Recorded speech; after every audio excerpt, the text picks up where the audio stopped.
Story 1. Cheated by my wife who livestreamed her affair with my best friend, I planned the ultimate revenge. After 5 years, I found myself leaving a business show a day early for the first time. I work for a telecommunications company, and each year we engage in 3 business shows held in different cities around the country, each lasting 5 days. We set up our booth on Sunday and Monday, and the show begins Tuesday morning, concluding at noon on Thursday. For the past 5 years, I've diligently worked at every show, staying until the last box was packed and loaded onto the truck Thursday afternoon. However, during the last show in May at the San Diego Convention Center, I twisted my ankle on Tuesday night, rendering me unable to work in our booth the next day. At lunch on Wednesday, my boss told me there was no point in staying at the show if I couldn't work, instructing me to check for a flight home. I didn't need to be told twice. I was on a plane back to St. Louis at 2 that afternoon. Before boarding the flight in San Diego, I called home and left a message for Tammy, my wife of 9 years, informing her I would be home by 8 that evening. Tammy had been upset with me about something before I left on the trip, but she didn't want to discuss it at the time, suggesting we deal with it upon my return. Despite disliking the sprained ankle and my boss telling me to go home before the conference was over, I was glad to be getting home early to find out what was bothering my wife. When my taxi stopped in front of the house, I noticed a black Cadillac in our driveway.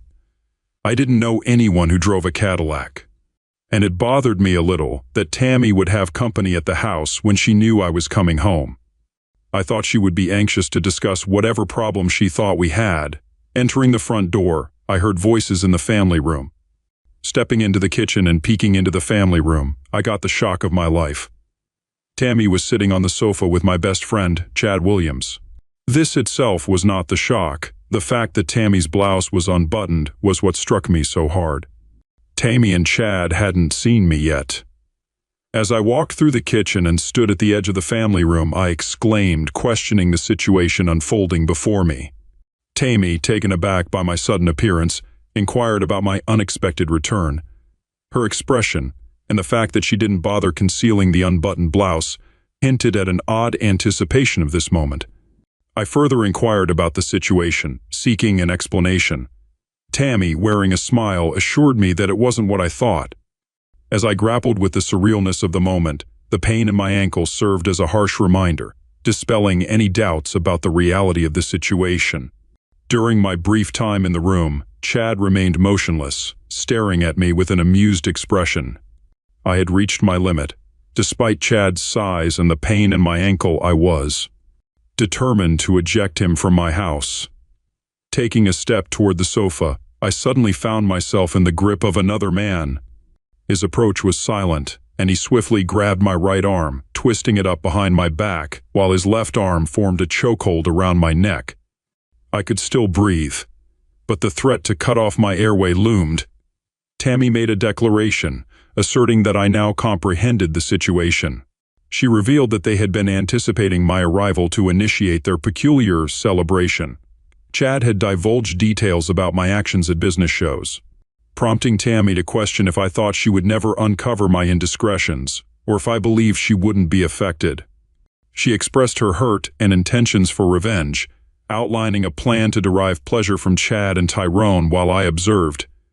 My attempts to explain were thwarted as the man restraining me covered my mouth and nose.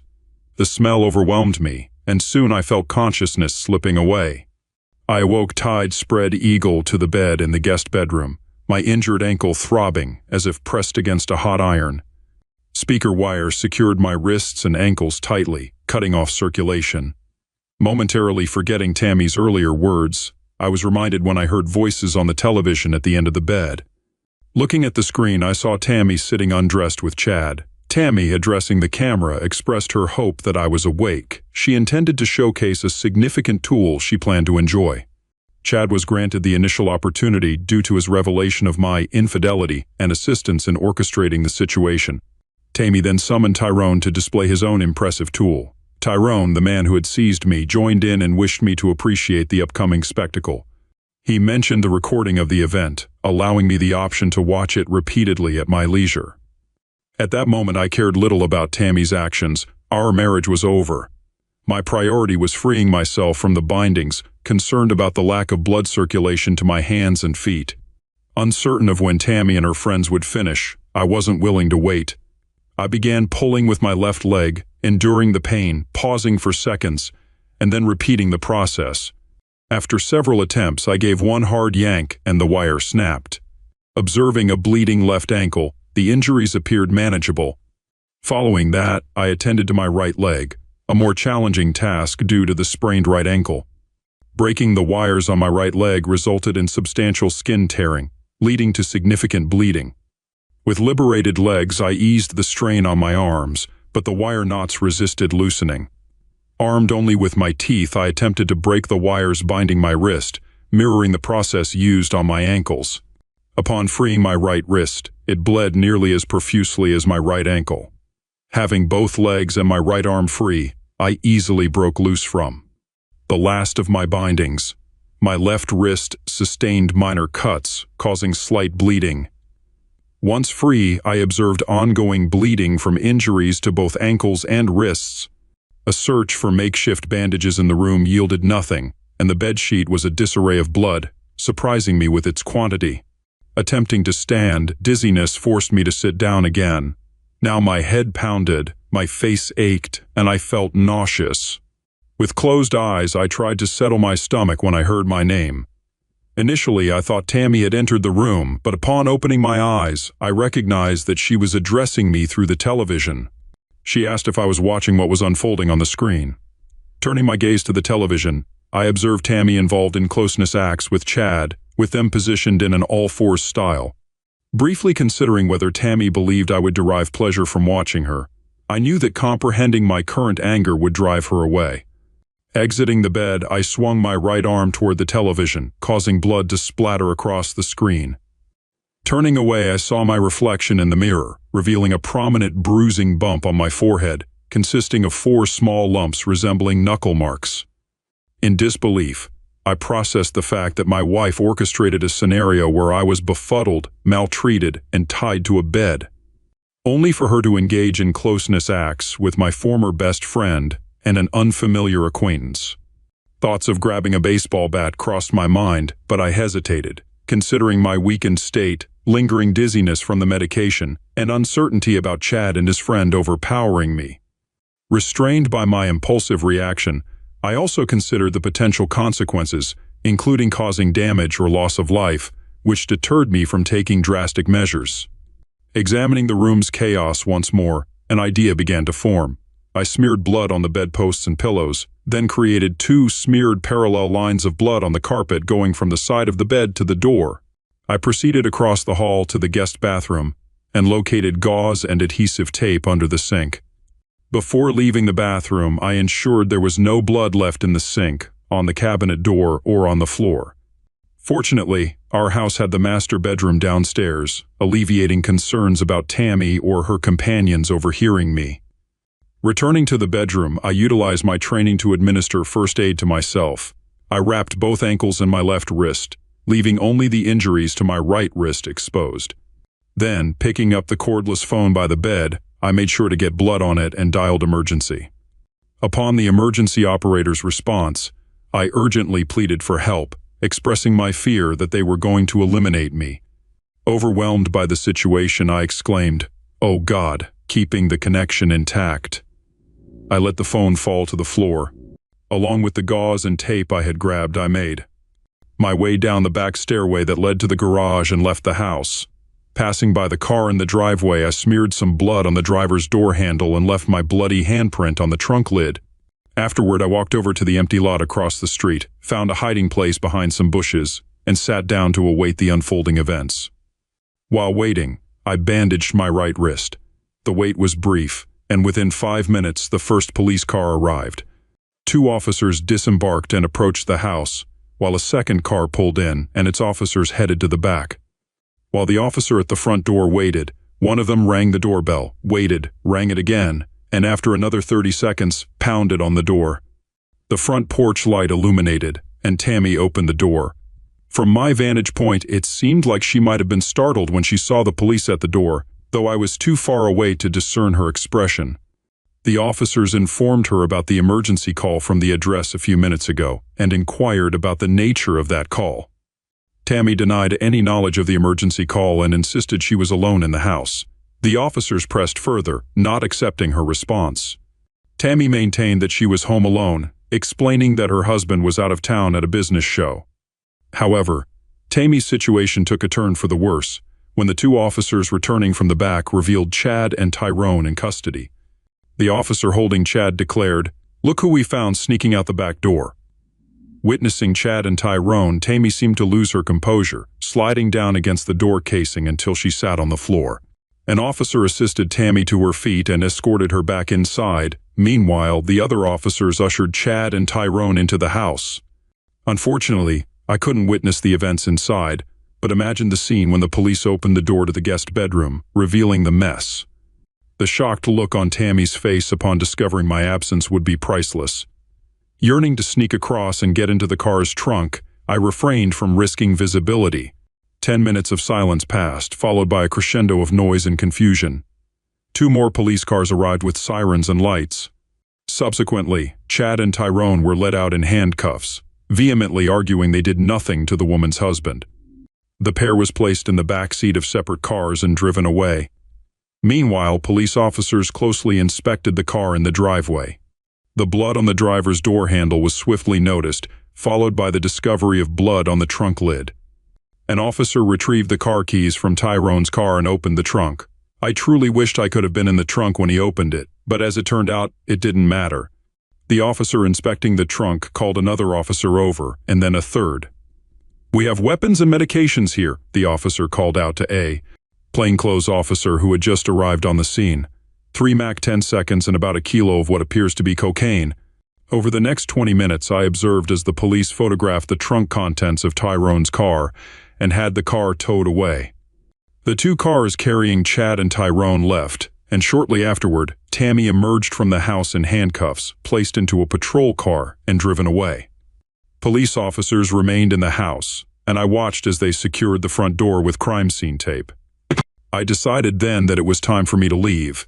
I walked through the empty lot to the street behind, and then, keeping to the shadows, I walked the 10 blocks to a shopping center with a McDonald's restaurant. I realized that I looked pretty messed up, with bloody bandages on my wrists and ankles and a black and blue goose egg on my forehead. But I needed to get off the street for a while. I had just enough change in my pocket to buy a large cup of coffee. When I walked into the restaurant, I expected everyone to stare at me, but as it turns out, I fit right in with the crowd in that particular McDonald's. There must have been 15 street people in there, either eating a burger or drinking coffee. No one paid any attention to me as I sat in a corner and drank my coffee.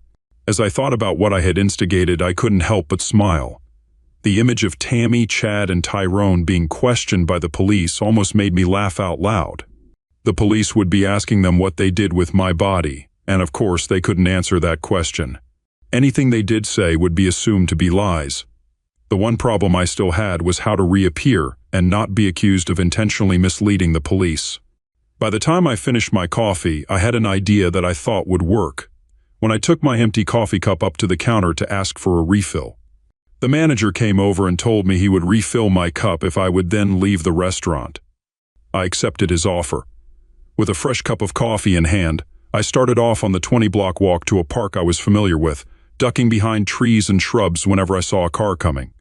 Considering the difficulty I had walking on my injured ankle, it took me nearly an hour to walk to the park. Once there, I found a picnic table in a dark corner and sat there until 3 in the morning. At that time, I removed my bandages and threw them in the trash. Then I moved to the far side of the park and lay down in the grass next to a jogging trail. Despite the pain in my wrists and ankles, especially my right ankle, I was able to sleep on and off until the sun began to come up. I lay as still as I could, hoping that I might even fall asleep again as I waited for what I knew was going to happen. The park I was in was a favorite for joggers and people walking their dogs in the morning. I knew that I would soon be discovered by one of them. I was right, and within a half hour, I was in the back of an ambulance headed for the hospital. I had left my wallet on the bedside table in the guest room at home, so I had no identification when I got to the hospital. For some reason, I wasn't coherent when the doctors in the emergency room tried to find out who I was and what happened to me. I also had a hard time staying awake. I ensured that my charade didn't conclude prematurely, and it wasn't until almost noon that the police arrived. Pretending to be asleep until nearly, I then prepared myself to talk. I had rehearsed what I would say and how I would respond to questions to avoid straying too far from the truth. The plainclothes officer, Detective Munson, approached and inquired if I was Mr. George Grant. Confirming my identity, I agreed to answer his questions, but expressed uncertainty about how much help I could be, emphasizing my lack of memory about the events. Detective Munson explained that I was found in a park by a man walking his dog around 6 that morning, and encouraged me to share what I did remember. I recounted returning home from a trip to San Diego the previous night, arriving a day earlier than planned. Upon entering the house, I discovered my wife talking to my best friend, Chad Williams. When I questioned them, someone grabbed me from behind, making it difficult for me to breathe as my wife Tammy began yelling at me. I struggled to concentrate on her words due to my breathing difficulties. I believe they must have befuddled me because the next thing I recall is waking up in our guest bedroom tied to the bed. I noticed bleeding where they had tied my wrists and ankles, and I was starting to lose sensation in my hands and feet. Despite my attempts to free myself, I ended up causing more damage to my wrists and ankles. It was during this time that I noticed the television on, broadcasting from the master bedroom. Tammy was engaged in closeness activities with Chad and another man, a large individual I had never seen before. I thought I heard them discussing their plans for me after they finished with my wife.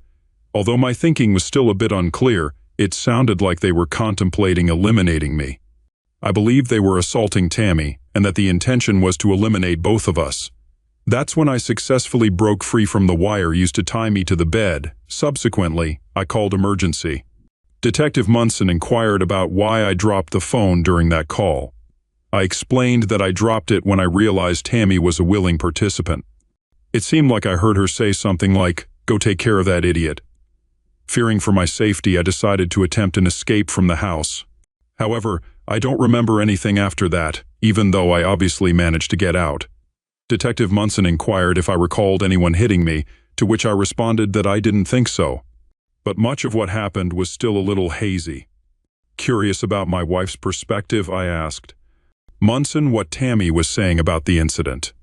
He relayed that she claimed to have found out about my alleged infidelity during my business trips and wanted to teach me a lesson. According to her, I wasn't supposed to be injured, and they planned to release me once she had sought her revenge. Intrigued, I asked if she mentioned where she got the idea that I cheated. Munson explained that she said Mr. Williams told her about it, referring to me as a stupid pig. I expressed frustration that the only evidence she had of my alleged affair came from one person, the very person with whom she chose to seek revenge. I questioned Tammy's judgment, stating that I believe she was smarter than to fall for such manipulation. Munson continued, and I confirmed that I had never cheated on my wife. I asserted that she could have easily asked me about it, and I could have proven that I hadn't cheated. Detective Munson asked me a few questions to clarify some points, but he didn't challenge anything I had said. I was released from the hospital the following day. Upon returning home, there was a message on our answering machine from Tammy. She pleaded with me to come down to the police station and tell them it was all a misunderstanding. She needed me to post her bail so she could get out. I deleted the message and grabbed a beer from the refrigerator. The phone rang again, and it was Susan Crawford, Tammy's best friend. Susan, a divorcee, had been caught cheating by her husband, who promptly kicked her out. I never liked Susan and didn't appreciate her influence on Tammy. Somehow, I knew she played a role in Tammy's actions. Susan urgently insisted on talking to me, so out of curiosity, I invited her over. She arrived an hour later and informed me that she had spoken to Tammy. According to Susan, Tammy was at her parents' house and accused me of cheating on her during my business trips. I vehemently denied the accusation, emphasizing that I had never cheated on her. Susan mentioned that Tammy didn't provide many details, only stating that there was a misunderstanding and I had called the police, resulting in her arrest.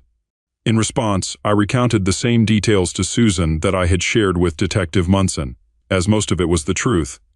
Susan pretended to be shocked, but she didn't turn against Tammy. She expressed disbelief, stating that such behavior was unlike Tammy and suggested that she might be going through some kind of breakdown. Curious about my intentions, Susan asked if I planned to talk to Tammy and give her a chance to explain her side of things. I responded that I might consider it, but I questioned why Tammy hadn't given me the same consideration. If she thought I was behaving improperly, why didn't she discuss it with me before taking such drastic actions? I inquired if Tammy had spoken to Susan about the situation, to which Susan replied in the negative, affirming that if Tammy had, she would have advised her to talk to me about it. I didn't believe that for a minute. I was pretty sure Susan didn't think highly of me, so I doubted she would have objected to Tammy's revenge plan. Susan mentioned that she didn't know what got into Tammy and advised me not to do anything until I had all the facts. I assured her that I wouldn't take any hasty actions. Susan kissed me on the mouth and asked if there was anything she could do to help me. Despite being certain of her intentions, I feigned ignorance and told Susan that she had already been a great help. I explained that I just needed some time alone. After Susan left, I promptly contacted a lawyer and scheduled an appointment for that afternoon at 2 with Brian L. Townsend III. During the meeting, I briefly outlined Tammy's actions and expressed my desire for him to initiate divorce proceedings against her without delay. I conveyed my preference for serving her with the divorce papers the very next day. Mr. Townsend, expressing concern, asked if I was sure I wanted to proceed so quickly, before having all the facts. He suggested taking more time to think about it, citing his experience in handling divorces and the potential for saving marriages if couples spent more time considering their decisions. I acknowledged Mr. Townsend's suggestion, agreeing that perhaps I should give the situation more time. Expressing satisfaction, he was glad that I was willing to consider waiting. I suggested postponing the service of divorce papers on Tammy to the day after tomorrow, deviating from my initial plan to serve them the next day. Mr. Townsend appeared a bit perplexed, questioning the change in timeline and expressing concerns about moving too fast. In response, I asserted that if he wasn't willing to act promptly on my behalf, I could easily find another lawyer who would. Mr. Townsend acquiesced, agreeing to have the papers served on my wife the day after tomorrow. I provided him with Tammy's location at her parents' house and her work address for the legal proceedings. Upon leaving his office, I felt numb except, of course, for my right ankle, which was still hurting like a son of a weapon. Right after leaving Mr. Townsend III's office, I went to the bank and closed all of our joint accounts and canceled our joint credit cards. Then I opened new accounts in my name only. I knew that eventually I would probably have to give her half of the money, but I was going to make her work for it. Over the next couple of weeks, Tammy attempted to contact me multiple times at both work and home, but I chose not to answer any of her calls. Eventually, my lawyer informed me that Tammy intended to contest the divorce unless I agreed to a meeting where she could present her side of the story. I informed Mr. Townsend III that I needed some time to consider this. After more than a month, I contacted Mr. Townsend III again to inquire if Tammy still insisted on a meeting before agreeing to the divorce. He expressed surprise at the delay and promised to check with her attorney. Later that day, Mr. Townsend III informed me that Tammy indeed still wanted a meeting. I provided instructions for Mr. Townsend III to convey to my wife. I told him to inform her that I would not agree to a face-to-face meeting. If she chose to contest the divorce, that was acceptable, but the proceedings would be put on hold until she was ready to agree to the divorce. During this period, we would remain legally married, but I would neither see nor speak to her. I emphasized the clarity of my stance, and Mr. Townsend III assured me that he would communicate my response to Tammy. The next day, I visited Chad's wife, Beverly. She invited me inside and offered a drink. As we sat on the sofa, she began apologizing for Chad's actions, but I interrupted her, stating that she wasn't responsible for what Chad did, just as I wasn't responsible for what Tammy did. I emphasized that they were accountable for their own actions. Beverly acknowledged my point, but expressed feeling bad about what had happened to me. She then suggested that we might find comfort in each other. I responded playfully, mentioning that I had always found her attractive and that had I met her when I was single, I might have asked her out. Before I could finish, Beverly leaned in and kissed me, expressing her interest in the idea. She led me to the bedroom, where we engaged in slow and deliberate lovemaking. Afterward, Beverly whispered into my ear that she would be open to getting together again for comfort and admitted that she loved what was happening between us. In the following week, I received a call from the district attorney's office. Andrew Hartley, the assistant DA handling the cases against my wife, Chad Williams, and Tyrone Mathers, inquired about my wife's attorney's statement that I might not press charges. I clarified that it was not correct and that I hadn't discussed the matter with anyone. I really don't know what I should do, I said. I know that my wife was involved in what happened to me, but I don't know if she had planned to have me befuddled and maltreated or to have me tied up. I think she did, but I can't prove that. I also don't know who tied me to the bed so tightly that I was losing circulation to my hands and feet. I'm not asking that any charges be dropped, I added. I'll leave it up to you to decide what to do with these people. In the end, everyone got what they deserved. Tyrone was convicted of assault and kidnapping, along with felony medication possession, and another felony for the weapons found in the trunk of his car. Chad pleaded guilty to assault, and Tammy pleaded guilty to conspiracy to commit unlawful restraint. Think they made that one up just for her. Chad got 1 year at a minimum security prison, and Tyrone got hard time at a maximum security prison. Tammy got off the easiest. She was put on probation. In spite of the light sentence Tammy got, it was still considered to be a felony conviction. She no longer had any say in the matter of our divorce. I got rid of her but kept the house and all of our savings. A month after our divorce, Susan approached me and suggested that I talk to Tammy. According to Susan, Tammy wanted to explain her actions and offer an apology. Although I acted reluctant to meet with Tammy, I was secretly curious to hear what she had to say. Susan convinced me to meet Tammy at a cocktail lounge about a mile from my house. As Tammy slid into the booth across from me, she expressed gratitude for my willingness to see her. She began apologizing for what she had done, explaining that she had just found out about my alleged affairs during my trips. I promptly refuted her claim, stating that I had never cheated on her. Tammy appeared surprised and insisted that at the time she believed Chad's assertion that I was cheating. She explained that she was hurt and angry, causing her to lose perspective. I questioned her logic, pointing out that she already suspected me of infidelity when I asked her what was bothering her before my last trip. Yet, she didn't share her concerns. Tammy admitted that she should have communicated sooner but needed time to process. Mockingly, I highlighted the absurdity of her beliefs and actions, pointing out that she had only Chad's word and didn't bother asking me directly. I questioned why she didn't approach me before planning her revenge and expressed skepticism about Chad's involvement. I sarcastically remarked on the quality of Chad's friends, including Tyrone. I discovered that Chad associated with medication dealers, which was unknown to me. I inquired about how Tammy allowed herself to be in closeness with Tyrone under Chad's influence. Tammy blushed and turned away, admitting that she had slept with Chad the night before my return. She explained that involving Tyrone was meant to add insult to injury. Curious about the expected outcome of her actions, I questioned if Tammy anticipated my forgiveness for what she had done. She responded by expressing her belief that the revenge plan would even the score and allow us to move on. My reaction was another fit of laughter. I pointed out that even if I had been cheating on her, she never caught me in the act.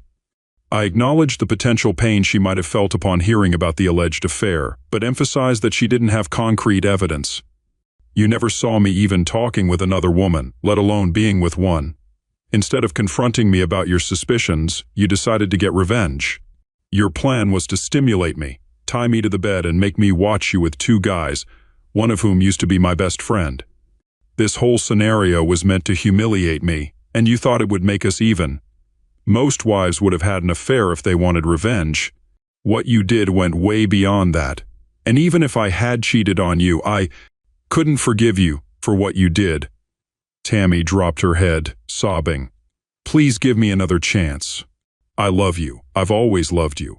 You're the only man I've ever loved. I didn't mean to hurt you. What I did with Chad and Tyrone was just bed relationships. It had nothing to do with love. Please, can't I do anything to make you love me again? I'll do anything if you'll just give me another chance. Tammy, with wide-open eyes and tears streaming down her cheeks, pleaded with me. I couldn't bear to see her cry. Did you really mean it, Tammy? Did I mean what? She asked. Did you mean it when you said that you would do anything? I asked. Tammy tried to wipe away her tears. Yes, I meant every word of it. I'll do anything you want.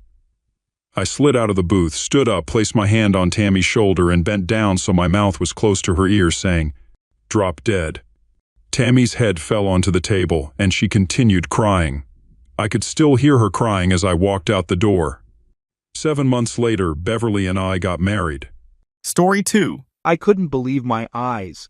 Simone, my spouse for 5 years, was shirtless on the lap of a guy in the hot tub below. Their expressions made it evident they were engaging in lovemaking activities. Fuming, I angrily filmed a brief video with my phone. Although I contemplated changing into swim trunks, I decided against it, opting to sit in the room, pondering why she didn't want me at the party. Working as a secretary for SG Funds, a hedge fund company, for about a year, she seemed genuinely happy. Now, the reason behind her contentment became clear.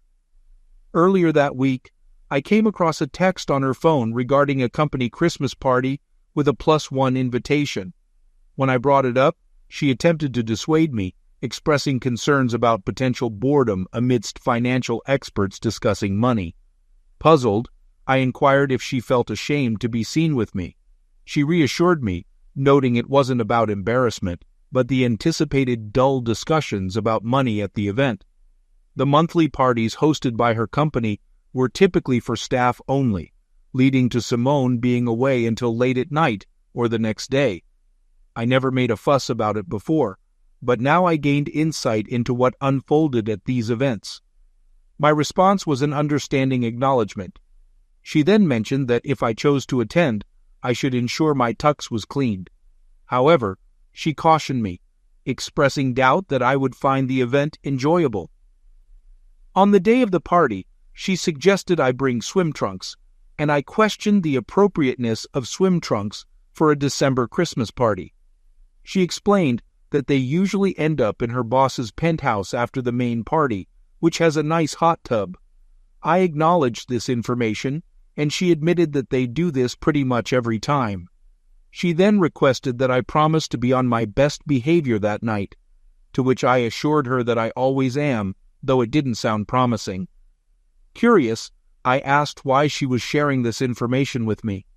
She explained that these parties could get quite wild sometimes, and she didn't want me to get upset, mentioning that the guys there are quite friendly and can get pretty handsy. I inquired about potential issues, stating that as long as everything passes the husband test, there shouldn't be any problem. In response, she smiled and kissed me on the cheek without verbalizing anything. At the main party, Simone introduced me to her friend Linda, stating that I was her husband. Linda smiled at me and questioned the term husband, suggesting that it was going to be fun, and referring to Simone as a wild and crazy girl. Wondering about the meaning behind Linda's comment, Simone smiled and giggled. She informed me that she needed to go mingle, and instructed Linda to accompany her to get something to drink, specifically asking for wine. Without giving me a backward glance, they left. I went to the bar, ordered her wine, and got a beer for myself. Despite scanning the area, Simone was nowhere to be found. I searched for her but found no trace. After half an hour, I settled at an empty table, hoping she'd come looking for me. Meanwhile, I observed the lively dance floor, feeling ignored as people walked around me, as if I were invisible. It seemed she was right. I wasn't having any fun, and I grew increasingly frustrated that my wife had abandoned me. After nursing my beer for a couple of hours, I decided to call it quits. If Simone wasn't going to spend time with me, I'd head home and leave her with her friends. As I walked to the entrance, Simone and Linda approached with 3 other guys, one with his arm around Simone's waist. Simone skipped introductions, expressing a slightly intoxicated greeting of, "Oh, there you are." When she kissed me, I detected the taste of tequila and something else. I mentioned that I was about to go home since she had abandoned me 2 hours ago, asking where she had been. Simone blushed, avoiding eye contact as the guys smirked, and I chose not to confront them. Linda explained that they had been having a few shots. Simone looked puzzled at Linda's explanation, leaving me curious about the situation. I asked Simone about the shots, mentioning the taste of tequila and something else. She dismissed it, saying they were heading to Ben's place where the hot tub was warming up. and she asked if I was ready. I replied affirmatively and inquired if I would get to spend some time with her or if she planned to abandon me again that night. She assured me not to be silly and mentioned that I would see her later. She decided to ride with Linda and the guys, suggesting it was okay if I followed. I suggested she ride with me, but one of the guys grabbed Simone's hand and pulled her away, irritating me even more. They left, with Simone and Linda following the guys, and laughter echoed as they departed. I got my car and followed them. Upon arrival, I saw Simone in a bikini, leaving me puzzled. When we got there, Simone was already in the hot tub with the two guys, later revealed as Ben and Dale, the senior partners in the firm. They seemed like nothing more than wealthy frat boys. After they went outside, Linda approached me and asked if I thought we could get together later tonight. I responded by asking what made her think I would be inclined to do that, emphasizing that I'm married. She expressed surprise, mentioning that she thought we had an open marriage based on Simone's interactions with other guys, especially the way Simone had kissed me earlier. Confused, I inquired about what she meant by the way Simone had kissed me earlier. Linda revealed that Simone had already been with Ben and Dale. Disgusted, I felt a wave of nausea, and Linda's expression changed as she realized my shock. She exclaimed, "Oh my God, you didn't know, did you?" I admitted that I didn't and asked how long this had been going on. Linda disclosed that it had been happening ever since Simone joined the company over a year ago. Shocked, I processed the information, realizing that Simone had been involved with them the entire time, and I had no idea. I questioned if that was what she was doing at the party. Linda disclosed that Simone had been involved with two guys and a few others, expressing apologies and assuming I knew about it. She reassured me that Simone genuinely loved me, to which I replied sarcastically, expressing skepticism about feeling the love. Linda suggested I go upstairs and change, hoping Simone would keep herself under control with my presence. I scoffed at the suggestion, but headed upstairs. That's when I saw her with those two guys. Despite my love for her, I found it intolerable and decided to confront her, going downstairs. Simone greeted me as I reached the bottom of the stairs, questioning why I wasn't in my bathing suit and if I was joining them in the hot tub. I grabbed her arm, pulled her into a nearby room, and closed the door. Demanding to know if she would ever tell me about having an open marriage, I mentioned what Linda had told me and played a video on my phone showing her with the two guys in the hot tub.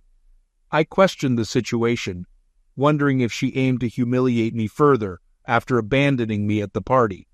Simone downplayed it, claiming they were just having fun, admitting to lovemaking acts with them, and asserting it didn't mean anything. Shocked, I disagreed, emphasizing that it meant everything. I took off my wedding ring and placed it in her hand, then removed her rings from her left hand.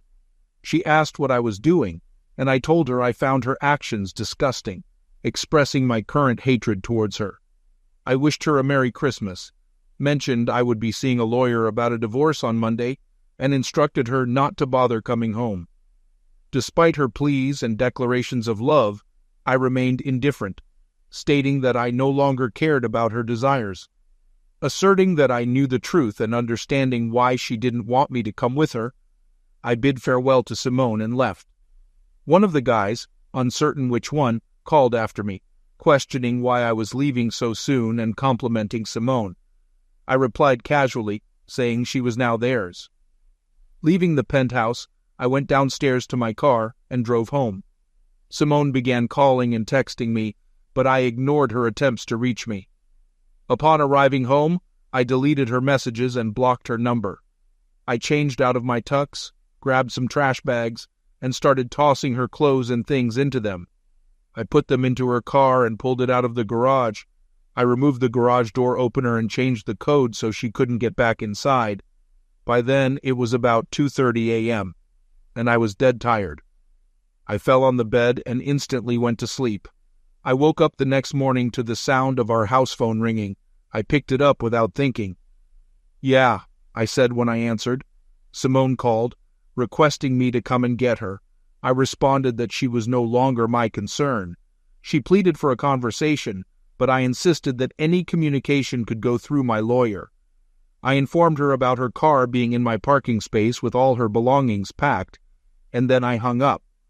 Despite her immediate callback, I disconnected the house phone, having no intention of encountering her face or hearing her voice again. I fell back on the bed and went to sleep, plugging the phone back in. When I got up that afternoon, after I finally woke up enough to be coherent, I looked and saw that her car was gone. Good. Maybe she finally got the message. I started looking online for a divorce lawyer and read all I could find about the divorce laws in our state. This was a community property state, but we didn't own any real estate, so that wouldn't be an issue. We had no children, so there would be no child support. She made as much, if not a little more than me, so I didn't think there would be any alimony. I also found that while most divorces in this state were no fault, there was a provision to file on the basis of infidelity, cruelty, or misuse that would make the divorce more costly and take more time to resolve. But I didn't care about that. After looking, I noted the number for one Jenny Hawkins, attorney at law, and decided to give her a call on Monday. While making notes, my cell phone rang, and I noticed an unfamiliar number. Considering it could be Simone or anyone else, I chose to answer. A female voice identified herself as Linda and informed me that Simone was staying with her for a few days. I confirmed my intention to proceed with the divorce. Linda expressed concern for Simone, describing her as a wreck crying in her room and fearing a nervous breakdown. I remained indifferent, stating that Simone brought it upon herself. Linda inquired about any lingering feelings I might have for Simone, to which I responded with current sentiments of hatred and disgust. I emphasized that Simone had been unfaithful for over a year and had the audacity to publicly humiliate me, leading to the conclusion that our relationship was over. Linda mentioned that Simone loves me, and I responded skeptically, asking about Simone's actions after I left and the duration of their stay at the penthouse.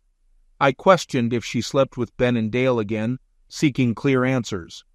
Linda acknowledged that they all got together after my departure to console Simone, suggesting I could have enjoyed the evening if I had stayed. I expressed disbelief, asking where people like her came from, and then ended the call, saying goodbye. After hanging up, I noticed 2 text messages from unfamiliar numbers that arrived early in the morning after I had gone to bed. Upon checking, I found videos attached to them. One message stated, "Missed one hell of a party, bro." I played the video and witnessed Simone engaging in lovemaking activities with 3 men at the penthouse. While Ben and Dale were recognizable, the third person was unfamiliar. The man I didn't recognize looked into the camera and spoke. "That's quite a wife you have there, brah," he said with a grin. "Too bad you weren't here." The second video was more of the same, except it ended with Ben having my wedding ring. As Simone held it in her open hand, she looked at the camera with a smirk. My hatred for her only grew exponentially. I transferred the videos to my PC and made a copy of them for the lawyer. I thought about sending the videos to all of her friends and her family, but decided against it, at least for now. The info I got from Jenny's website indicated that I needed to be very careful about how I reacted to her actions. Any negative reaction on my part could easily undo my case. Her site warned okay, so I decided to hold off for the time being. I didn't hear anything from Simone or Linda the rest of that day or the next, which was a good thing as far as I was concerned. I spent the remainder of the weekend eradicating Simone's presence from the apartment. On Monday, I reached out to my boss, detailing the situation, and took a brief vacation.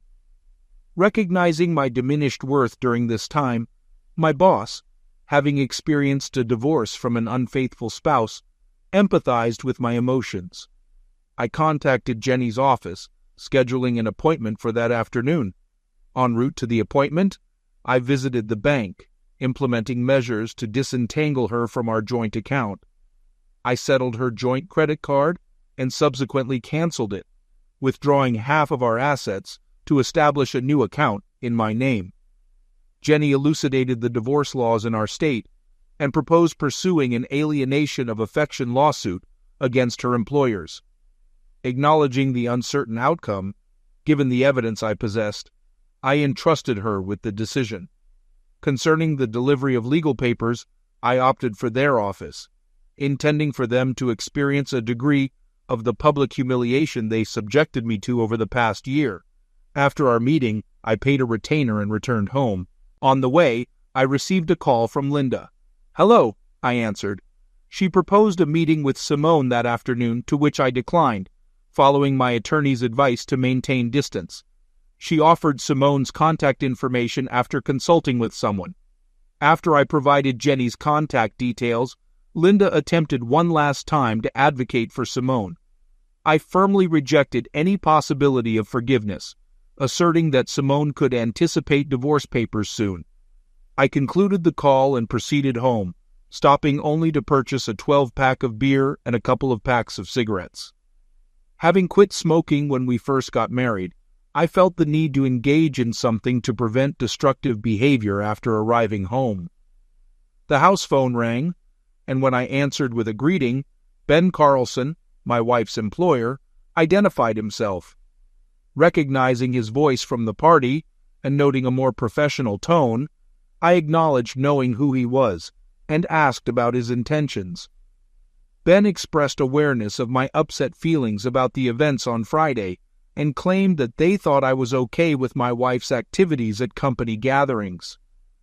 I questioned if he knew she was married during all this, and he admitted yes, but explained that Simone had told them we had an open marriage, and he assumed I was okay with it. I pointed out that he never bothered to ask me about it and inquired about the videos they sent me on Friday night. Ben stated that the videos were Simone's idea and apologized, expressing regret for the situation. He asked if there was anything he could do to make it up to me, to which I responded by outlining my terms. I mentioned my intention to kick his balls into the middle of next week after he testifies against her in court, and the plan to sue him for alienation of affection. I made it clear that if he wanted to make amends, he should accept my terms without any argument and asked if he had anything else to add.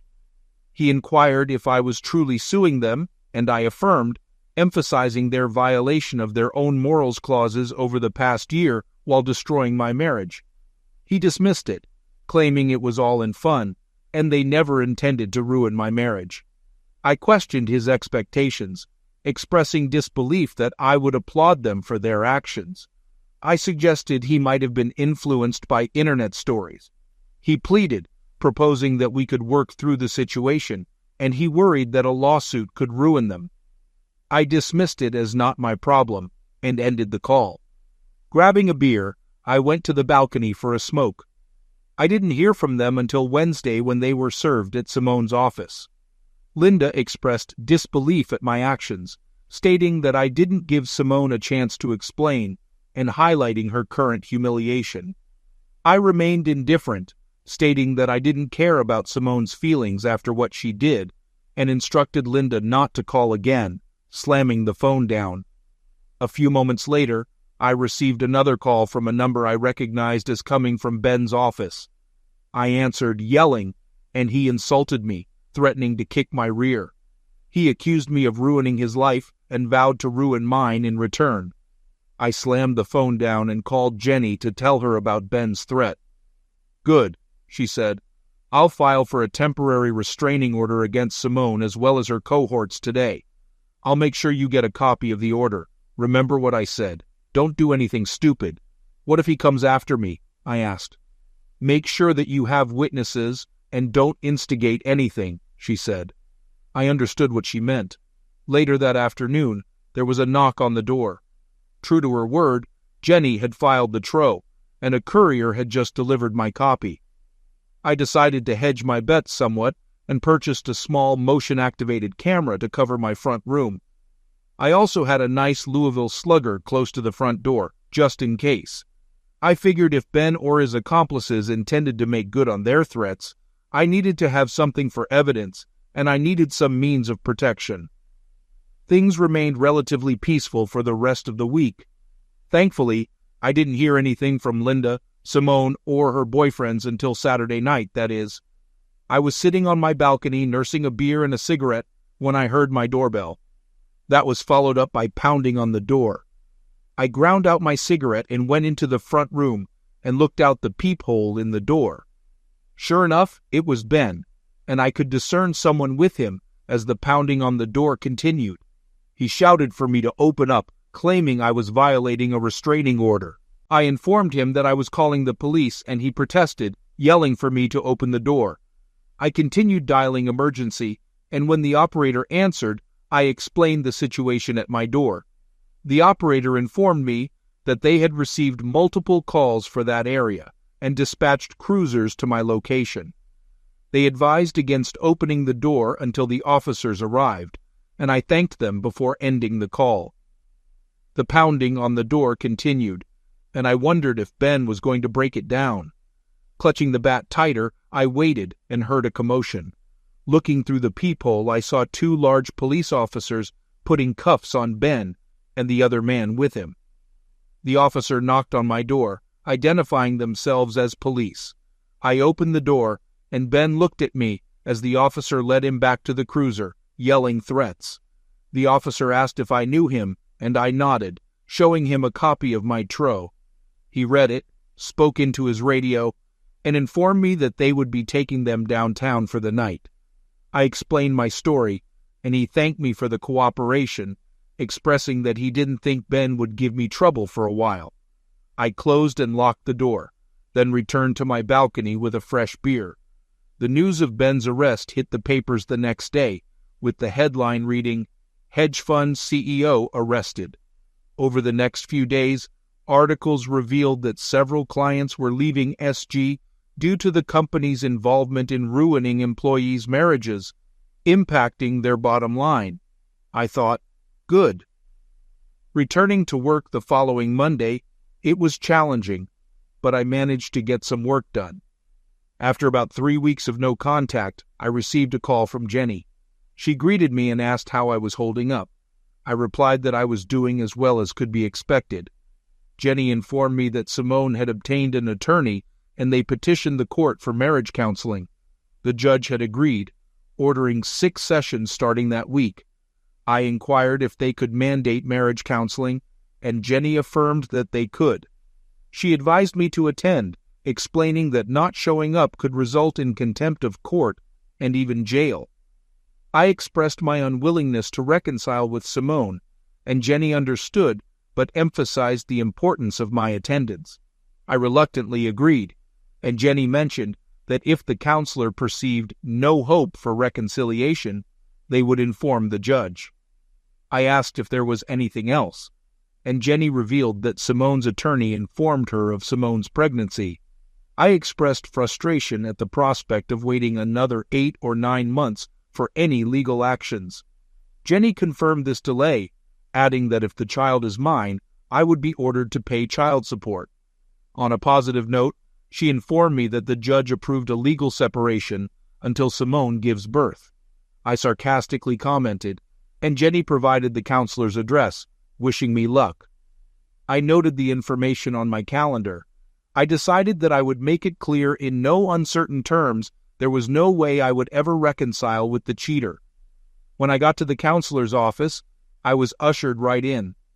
A somewhat older woman looked at me over her glasses. Simone sat across from her in a love seat, looking somewhat forlorn.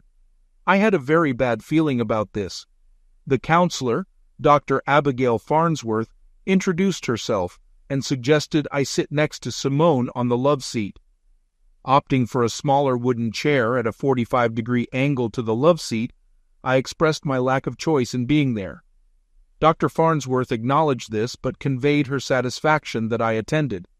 She then turned to Simone and inquired about her hopes for the sessions. Simone expressed her desire to reunite with me, emphasizing the upcoming baby and the wish to be a family again. I reacted with derision, and Dr. Farnsworth turned to me, asking about my expectations. I responded, expressing my desire for her to understand that reconciliation was not on the table, nodding in Simone's direction. I noticed Simone recoiling at my statement. Dr. Abigail nodded in response to my statement about not reconciling for the sake of the child. She asked if I would consider it for the child's sake, to which I reiterated my doubt about being the father and my commitment to support the child if it turned out to be mine. However, I firmly stated that reconciliation with Simone was out of the question. In response to her repeated question about the child's sake, I took out my phone and showed Abigail the videos that were sent to me, hoping to convey the depth of betrayal. She appeared disgusted after watching them, and as I put my phone away, I remarked on her marital status. I questioned how she would feel if the roles were reversed, and it was her husband in those videos, emphasizing the continuous betrayal over more than a year, and even in front of her. She insisted that the focus should be on the two of us and the upcoming child. I informed Dr. Abigail that Simone had a child to consider, expressing my doubt about being the father and expressing a desire for answers from Simone. Abigail, after a moment of consideration, nodded and suggested Simone owed me some answers. Simone, looking down and appearing sheepish with a face burning in embarrassment, finally looked up and agreed to provide answers. Abigail then gave me the opportunity to speak, and I turned back to Simone. I inquired if she knew what was going to happen on the night of the party, and she affirmed. I asked if that was the real reason she didn't want me to go, and she admitted it.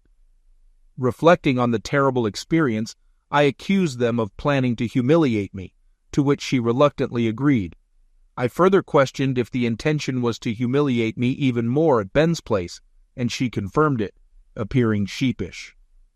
I questioned Simone about the duration of her involvement with the other men at SG, and she admitted it had been ongoing since she joined the company.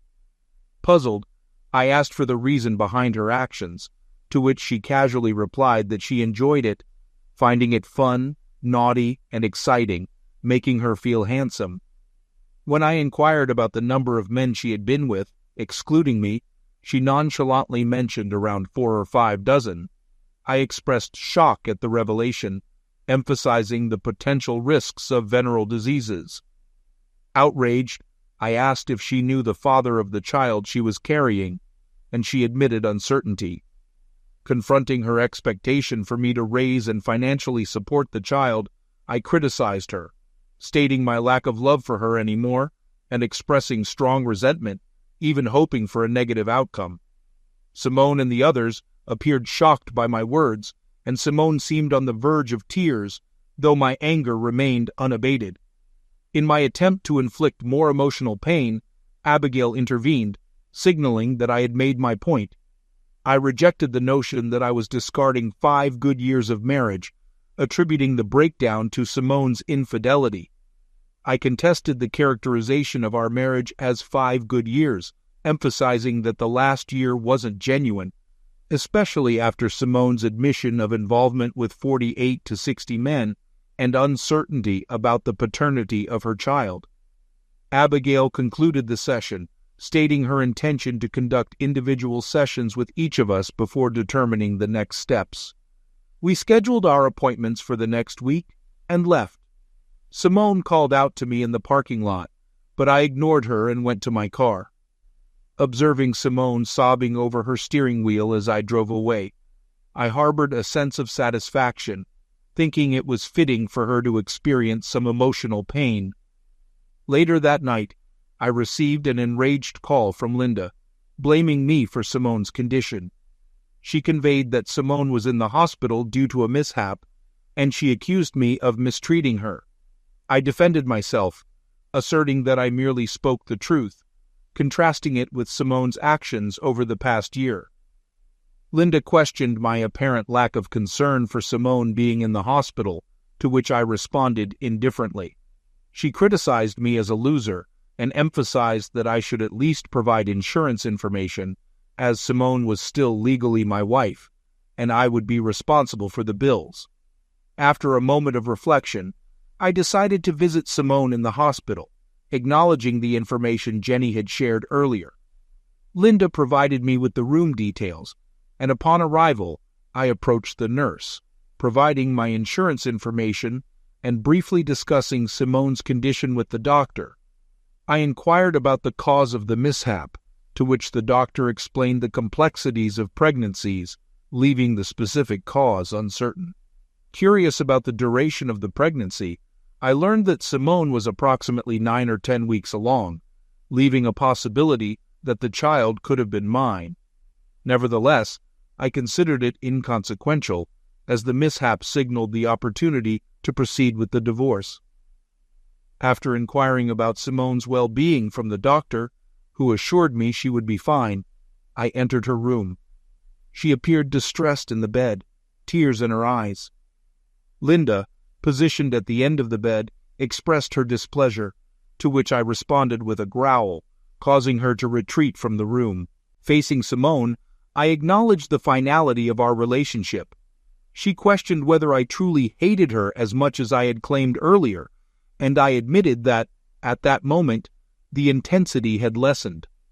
However, I emphasized that reconciliation was out of the question, given the breach of trust she had demonstrated. Expressing my frustration, I conveyed how each trip she made to the store left me wondering if she was involved with the checkout clerks. I questioned the sudden turn of disrespect, emphasizing that I had treated her exceptionally well throughout our years together. She denied any wrongdoing on my part and acknowledged my role as a devoted husband and lover. However, I countered, stating that if that were the case, she would have resisted the advances of others. She admitted succumbing to the influence of others who claimed that it was normal for husbands to witness their wives with other men. I dismissed her explanation, emphasizing that the divorce was inevitable and any attempts to salvage the relationship were futile. In response to my decision, she tearfully accepted, agreeing to inform her lawyer the next day. I sternly clarified that any hopes of friendship were unrealistic. Despite her apologies, I remained resolute in my decision to end the marriage. I looked at her for a few moments. "Yeah," I said as I started to leave her room. "Goodbye, Simone." I could hear her cry as I walked away. Tough luck, I thought. Good riddance. A few days later, I received a call from Jenny. True to her promise, Simone abandoned all objections to the divorce. Abigail wrote a report stating that reconciliation was impossible. She suggested I undergo anger management. However, the judge concurred and made a similar recommendation. Although she stopped short of making it a court order, Jenny managed to secure settlements from SG funds as well as Ben and Dale. About a month later, she handed me the largest check I had ever seen in my life. "That's minus my fee, of course," she said. "Certainly," I replied. I deposited the check and moved on with my life such as it was. Update: SG, or Sodom and Gomorrah as I often thought of it, shut its doors approximately 6 months later. It appeared that clients lost trust in the company's financial integrity. Wonder why? I cynically mused to myself. Ben and Dale remained silent after that incident at the apartment. Both served a 30-day stint in the county jail for their stunt, and seemed keen on avoiding a repeat. With their reputations tarnished in the community, they sought a fresh start on the West Coast. Simone and Linda continued sharing the same apartment, transitioning to employment in a strip mall retail store specializing in women's clothing and cosmetics. I encountered them occasionally, but never acknowledged their presence. Remaining single, I casually dated over the next couple of years. Eventually, I met Claire Hansen, a recent divorcee, and we embarked on a slow and easy dating journey for a few months. Like me, she had experienced the pain of infidelity in her previous marriage. Understanding her hurt, I provided all the support I could. In the initial weeks, our activities revolved around conversations or outings for dinner and a movie.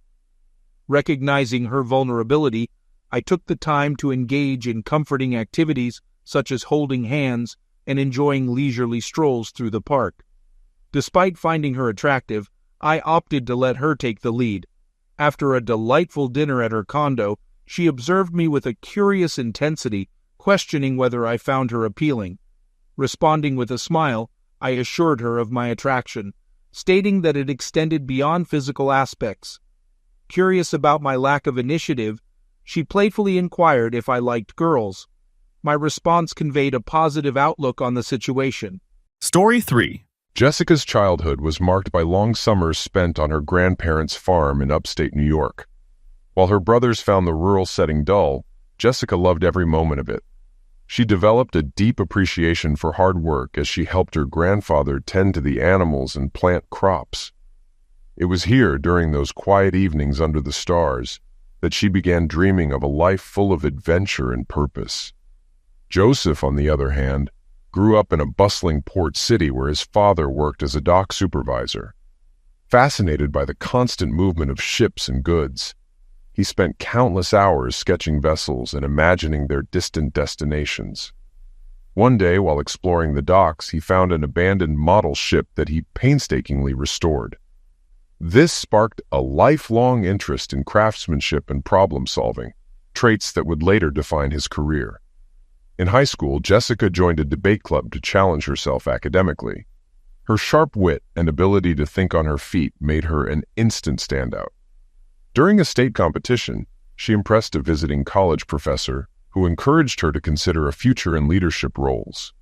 This advice stayed with her, motivating her to take on captaincy positions in various extracurricular activities, including sports teams. Joseph's teenage years were marked by a personal tragedy when his best friend Colin moved away unexpectedly. Determined to stay connected, Joseph built a simple messaging system using an old computer his uncle had gifted him. This not only kept their friendship alive, but also sparked his interest in technology. By the time he graduated, Joseph was already skilled in coding and had earned a small scholarship to study computer science at a nearby university. During college, Jessica interned at an international nonprofit organization where she coordinated outreach programs for underprivileged children. One memorable summer, she organized a beach cleanup that brought together volunteers from all walks of life. The experience taught her the importance of community and the power of collective action, values she would carry into her adult life. Before Joseph and Jessica's paths crossed, a significant moment occurred when Joseph led a team of volunteers to restore a historic lighthouse near his hometown. The project was grueling, requiring both technical knowledge and sheer determination. But the end result was a fully operational beacon that became a symbol of hope for the local community. This accomplishment earned him recognition and further solidified his reputation as a problem solver and leader. Joseph and Jessica first crossed paths at a church event in their East Coast hometown. They quickly realized they shared many interests: beaches, movies, professional sports, running, volleyball, and parties. It seemed like everyone around them thought they were a perfect match. Their relationship blossomed during a volleyball tournament. Originally, Joe's friend Liam was supposed to partner with Jess for the mixed doubles, but something came up and he couldn't make it. Liam called both Joe and Jess, explaining the situation and suggesting that they team up instead. They agreed without hesitation. They managed to squeeze in a couple of short practices before the tournament. Jess played with a fearless intensity, diving for the ball and setting it perfectly, while Joe's tall, powerful frame delivered some impressive hits. Their chemistry on the court was undeniable. The duo went on to win the tournament, celebrating afterward with the other teams at a bar. Jess was very touchy, often finding excuses to make physical contact, and Joe found himself drawn to her in a way he hadn't anticipated. Her beauty captivated him, and the constant physical closeness only added to the excitement. When they got back to her apartment that evening, Jess kicked off her shoes and collapsed onto the sofa, with Joe following suit.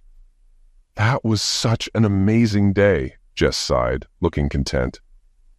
"Yeah, it really means a lot to me too," Joe replied.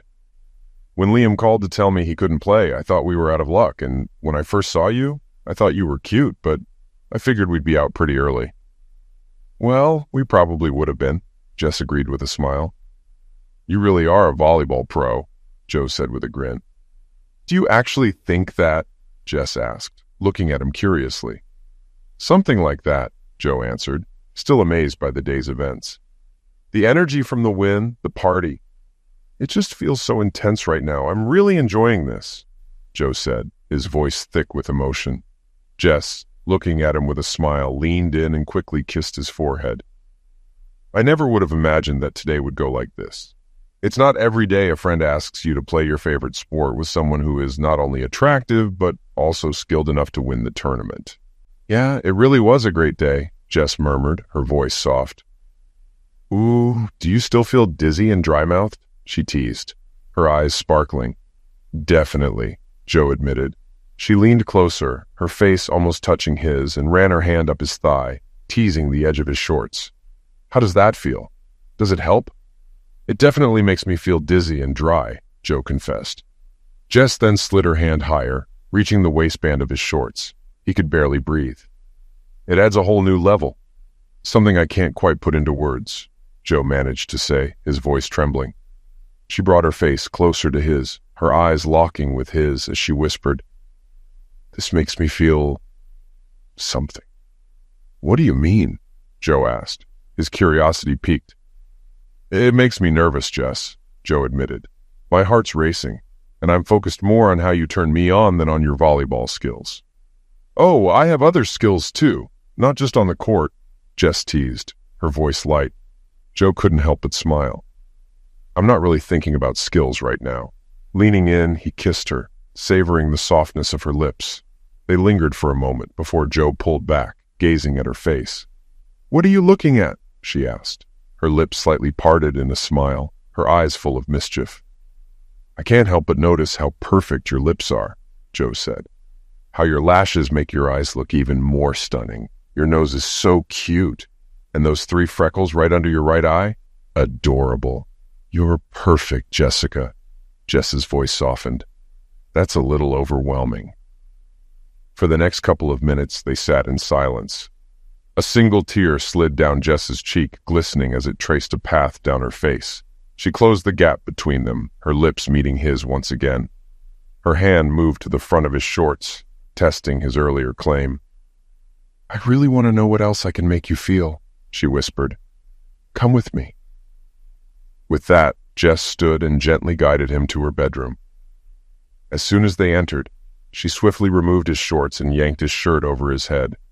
Then, with a commanding gesture, she took his hands and placed them at his sides before stepping back and locking eyes with him.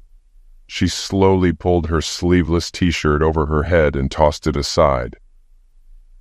She noticed Joe's gaze shift from her face to the lace sports bra she wore. With a subtle smile, she continued to undress, lowering her shorts to reveal her toned legs and sun-kissed skin. She casually discarded them, then did the same with her underwear, leaving Joe captivated by the view. Jess's eyes sparkled with a confident smile as she slowly pulled her bra off, her movements deliberate and teasing. She tossed the lace fabric aside, stepping closer to him. When she was within arm's reach, she grabbed him, her touch sending a jolt of electricity through him. She stroked him gently and then, without breaking eye contact, guided him towards the bed. I really want you to make me feel something now, she whispered as she leaned back, pulling his head toward her.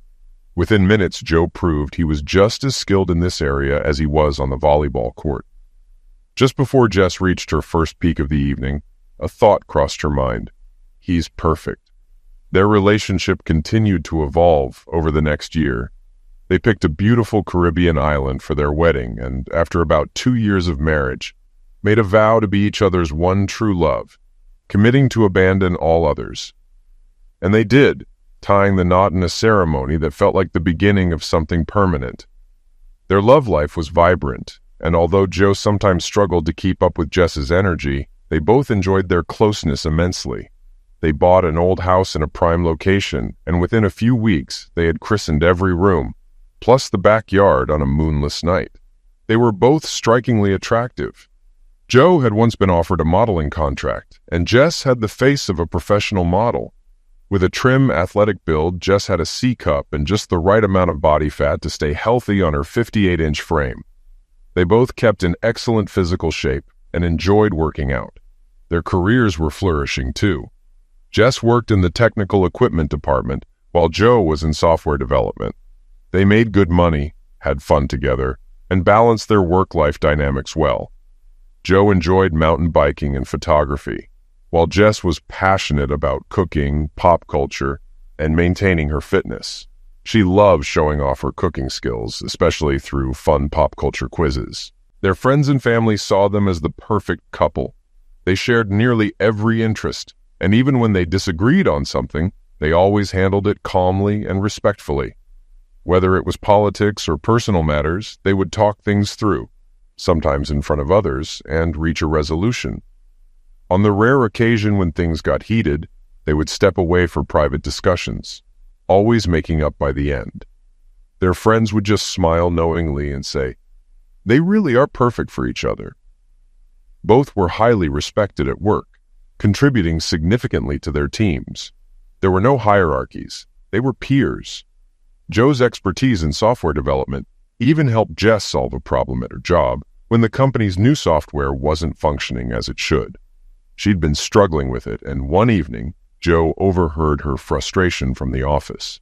When she explained the issue, Joe quickly identified what needed to be fixed.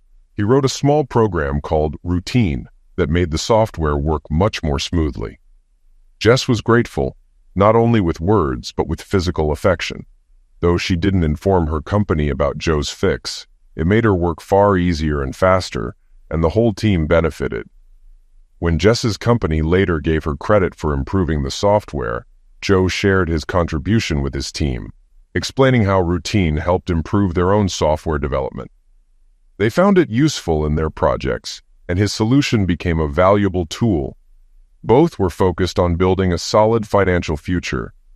With smart investments and a few major sales, Jess sometimes earned six-figure bonuses. They used the extra money to buy, renovate, and rent out homes, steadily growing their real estate portfolio.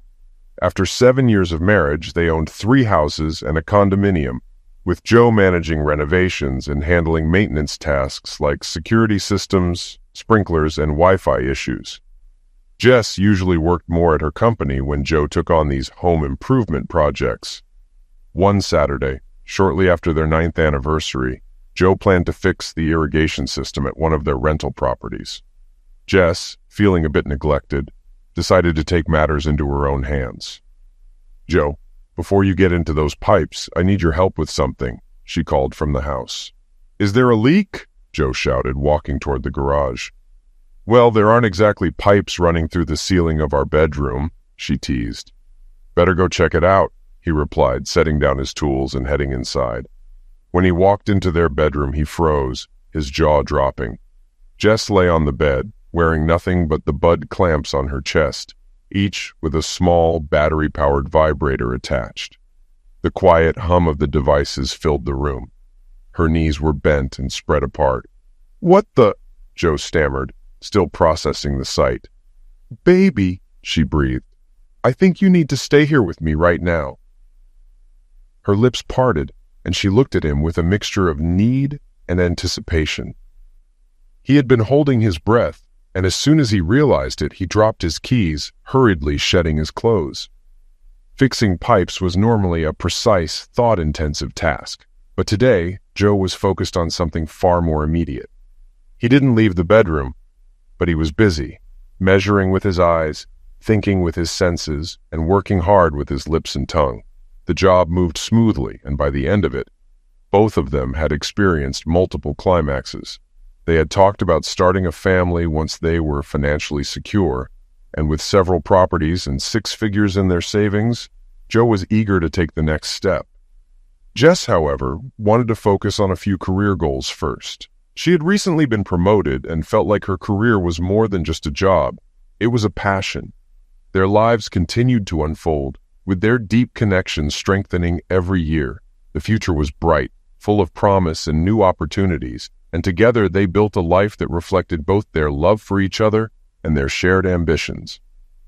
On their 10th wedding anniversary, Joe and Jess celebrated by winning a cornhole game at a party hosted by their friends and family.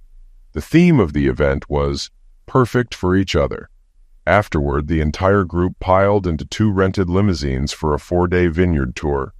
When they returned home, Joe and Jess wasted no time shedding their clothes as soon as they walked through the door. Their anniversary celebration carried on through the living room, up the stairs, and into the bedroom. Life was great. They truly seemed made for each other. Soon after, Jess received some exciting news at work. She had been promoted to Director of Divisional Services. Thrilled, she shared the news with Joe when she got home, and the two of them celebrated at dinner at La Pommade, continuing their festivities when they returned home, where they celebrated multiple times throughout the evening. At work, Jess encountered Curtis Stanley, a new colleague who had a striking resemblance to Joe. Tall, handsome, in great shape. Curtis had recently been hired as the Director of New Accounts and often traveled from New York to the Department of the Interior. His good looks, impeccable fashion, and charming, flirtatious personality made him very popular with the women in the office. While company policy prohibited romantic relationships between managers and subordinates, there were no restrictions on relationships between peers at the same level. The company's CEO, Miriam, a divorced mother of two, enjoyed the company of young, attractive men, and Curtis quickly took note of Jess. He was intrigued by her. Not only was she beautiful, but it was clear she had a strong professional reputation. After learning about her happy marriage to Joe, Curtis decided that even a perfect marriage might need some extra excitement. He began to subtly pursue Jess, starting with casual lunches to discuss business. As they worked together, Curtis did his homework, learning more about Jess's career, her interests, and her personal life. He often praised her accomplishments, emphasizing how her recent promotion had made her more valuable to the company and to herself. Curtis frequently arranged business trips to New York, specifically asking Jess to join him to explain how her division could support new clients. During these trips, he made sure to highlight her contributions, ensuring her efforts were recognized by her superiors. His compliments made Jess feel appreciated and affirmed, and the dynamic began to feel like more than just work. Curtis arranged for them to visit the best spots in New York, and she looked forward to these trips, where the time spent with him felt increasingly important. Meanwhile, Joe and Jess's relationship started to change. With the added pressure from her career and her growing connection with Curtis, their intimate moments became fewer. Joe, sensing the distance between them, tried talking to her about their relationship, but their conversations usually ended with her venting about work stress. To make up for it, Jess planned a surprise for their anniversary, an Italian getaway. Joe had always dreamed of visiting Italy, so she booked the trip for September, and they spent the spring planning their time together in Italy. A few weeks later, Jess's company scheduled an executive retreat in Miami for July. She had to attend, and after much consideration, she decided to tell Joe about the change in their plans over dinner. "Joe, honey, I've got some good news and some bad news," Jess began. Joe looked up, intrigued. "What do you want to hear first?" "Let me just get it all out," Jess said, taking a deep breath. "I've decided to cancel our trip to Italy in September. Instead, I'll be heading to Miami for the retreat in July." Joe blinked, taken aback. "Wait, didn't the Miami retreat already fit into your schedule?" "Yeah, it did," Jess nodded. "But it actually works out better for us now. The company is covering the hotel, so we'll save some money. Plus, Miami is an awesome place. Great beaches, amazing restaurants. We could even play volleyball on the beach." Joe paused, absorbing the change, his surprise giving way to curiosity. "But if you're working, how will we spend time together?" Joe asked, a little skeptical. "Well, the workday usually finishes by lunchtime, so we'll have the afternoons and the weekend to ourselves," she assured him. Joe hesitated. "We've got enough saved up to go to Miami, but I don't see why we need to cancel Italy. I've barely settled into the new place, and I don't want to skip a trip I've been looking forward to for so long." Jess's response was firm. "I've already canceled the Italy trip. We can plan it for the future. For now, we'll make the most of Miami." The discussion didn't lead anywhere, and Joe, feeling somewhat disappointed, decided to go ahead and make the most of their upcoming trip. He made reservations at a nice restaurant in Miami and started researching local volleyball tournaments, hoping to make the best of their time there. Before they left for Miami, Jess took another business trip to New York. She never provided specific details about what she did after work hours, often telling Joe that she was either having dinner meetings or dealing with a major issue with a West Coast client. Joe didn't press her for more information, though he started to notice that the distance between them seemed to be widening. The romantic spark that had once defined their relationship was fading as Jess became more absorbed in her work and the attention she received from Curtis. Miami was a perfect place to unwind. Sunny beaches, good vibes, and excellent restaurants. Joe and Jess arrived on Sunday afternoon and immediately checked into their hotel to enjoy some downtime by the beach.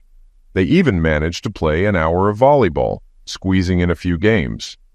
That evening was a welcome dinner for the company retreat, and Jess asked if Joe could attend. Miriam, the CEO, gave her blessing. At the dinner, Jess spent some time chatting with Curtis, which made Joe uncomfortable. When he suggested she either stay close to him or leave, she assured him it was just a business conversation. After all, they were there for a professional retreat. Miriam, who had always found Joe attractive, noticed him standing off to the side and decided to strike up a conversation. She knew Joe wasn't in the executive circle, but she had been introduced to him earlier and knew he was a competent professional in another field. After a few drinks, Miriam's flirtation became apparent. She ran her finger along Joe's arm and even grabbed his wrist in a suggestive manner. Joe, trying to remain polite, gently but firmly made it clear that he wasn't interested, excusing himself to the restroom to get away. Miriam, feeling awkward and rejected, wasn't pleased with the situation. When the event ended, Joe convinced Jess to join him at the bar for a few drinks. However, Curtis showed up shortly after, and their time alone together was cut short. Eventually, they both agreed to call it a night. But once back in their hotel room, Jess was too tired for any closeness. As Joe had feared, Jess's work commitments extended well beyond 5 p.m., and the next few nights were filled with executive-only events.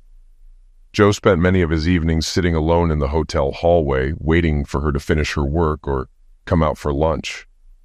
While Joe did get some time to play volleyball, the beach was filled with attractive women. Yet, despite the attention he received, it wasn't the kind he was seeking. Miriam, still nursing her irritation from being rebuffed by Joe, noticed Curtis making harsh comments about those lower on the corporate ladder. She eagerly joined in, adding fuel to the fire. Miriam later used Joe as an example during a discussion about the hierarchy in the company, pointing out the difference between worker bees and the executives during a hiring meeting. All in all, Miami didn't end up being the grand anniversary celebration Joe had hoped for. They managed to have closeness maybe 4 times during the weekend after work events, leaving Joe disappointed. Jess, on the other hand, returned home feeling energized by her growing position in the company. Back in their routine, life resumed as it had been before the trip. Joe kept working, while Jess was increasingly busy in New York. Whenever Joe asked about her time there, he got the same generic responses. Mid-September arrived, and Joe decided to bring up his concerns. "Hey babe, I never realized your company was so focused on New York. What's changed?" Joe asked. "You're right, it wasn't always like this," Jess replied. "But we're expanding rapidly, and it makes sense to concentrate a lot of customers in one place so we can handle several problems in one trip." "So why are you so wrapped up in sales?" Joe pressed. "Miriam says having a post-sales service person involved during the sales process boosts closing rates. It's working well, actually. This is all part of a long-term plan, and once it's finished, things should slow down. After this, the focus will shift more toward services, and I'll have fewer sales meetings. I've got some meetings in New York this week, and then I'm off to the Midwest in October." Joe was hopeful that after this busy period, Jess's work schedule would ease up, and they could reconnect. But as time went on, their relationship began to feel more like that of roommates. Physical closeness dwindled to about 4 times a month. Jess came home on Friday from New York, and Joe greeted her with her favorite dinner, grilled steak and wine. She kissed him briefly, then poured herself a second glass of wine. "Thanks for making dinner, baby," she said with a smile. "It's like a holiday," Joe replied. "I'm just happy to have you home for the next week. I hope we can relax a bit." "The relaxation will be short, honey," she answered. "I have to head back to New York on Saturday evening." Joe, clearly disappointed, asked, "I thought you'd be home all week. What's the plan for the weekend?" "I'm sorry, Joe," she said, her voice firm. "This is just how things have to fall into place." Joe silently began cleaning up after dinner, moving around the kitchen while Jess sipped her wine.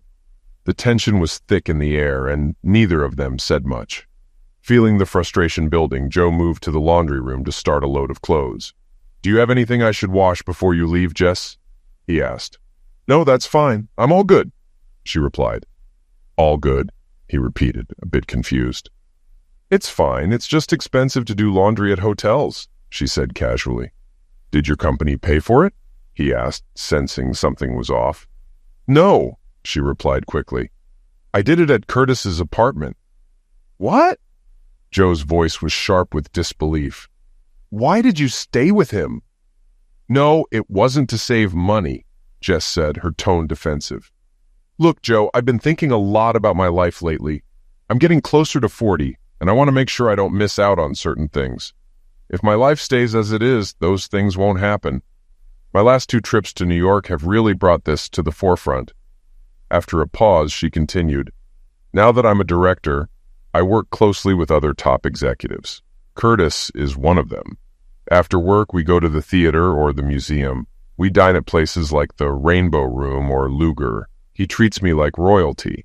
I want more of that. Those are the kinds of things I want my life to be about." Joe stood there, frozen, trying to make sense of what Jess had just said. "Jess, we've had a good run," he began, his voice cracking. "But I can't believe you're saying this. We talked about our future. We talked about kids. Why are you saying you don't see me in your future anymore?" Jess's response was sharp, devoid of any warmth. "Joe, you're a good guy, but you're just not the guy I need. You're fine as a service worker, someone who installs locks and sprinklers, but you'll never be a leader. You're never going to be someone people follow. You're not the person I want in my life long term. You're not the man I deserve." Joe felt the air go cold as his heart dropped. "Wait, did you sleep with that guy in New York?" he asked, barely able to keep his voice from shaking. Jess's eyes narrowed as she responded coldly, "That's not something you get to ask." "Why not? I'm your husband," he snapped. "The person you promised to love and spend your life with?" Jess met his gaze with a sneer, her words venomous. "This is my body, Joe. I can sleep with whoever I want. If I decide to sleep with the entire New York Giants, that's none of your business." Joe's world seemed to crash around him as her words hit him like a ton of bricks. "I probably never really loved you the way you think I did," Jess continued, her tone now colder than ever. "It was a mistake from the start. I'm filing for divorce, and that's it. Don't call me baby anymore. I'm not your wife anymore, and we won't be sleeping in the same bed."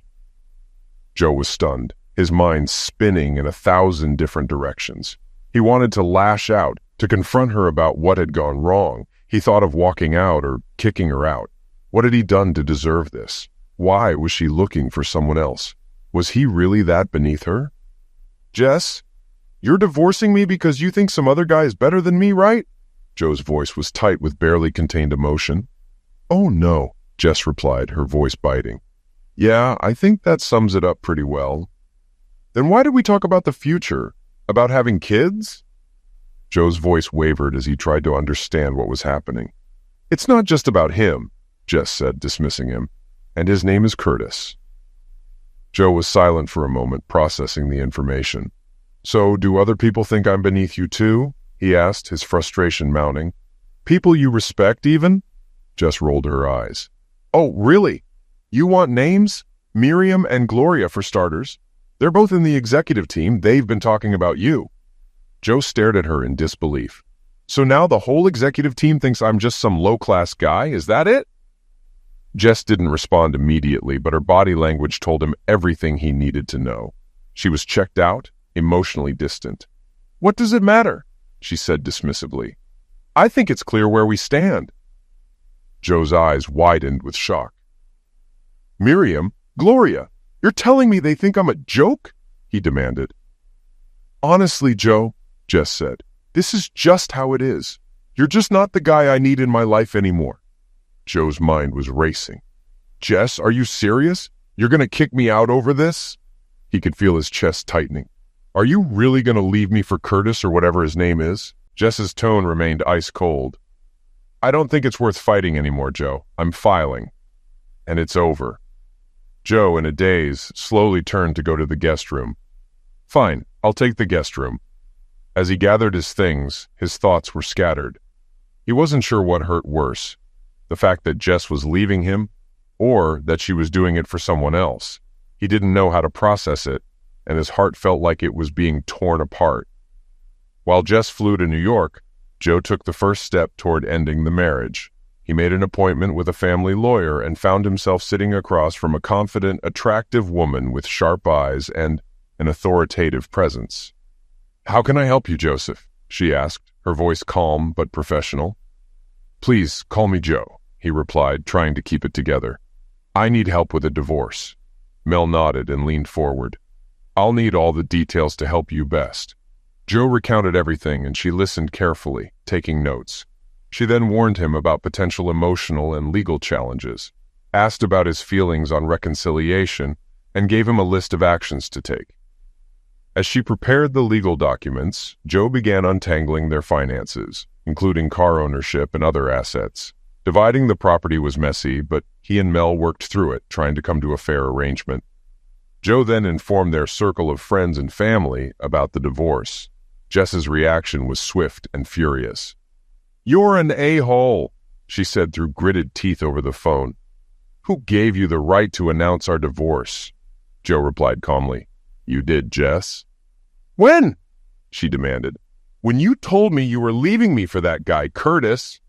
I didn't want you to make a big public thing of it, Jess argued, her voice rising. I didn't give you permission to tell people like that. Joe stood firm. What's wrong with the way I worded it?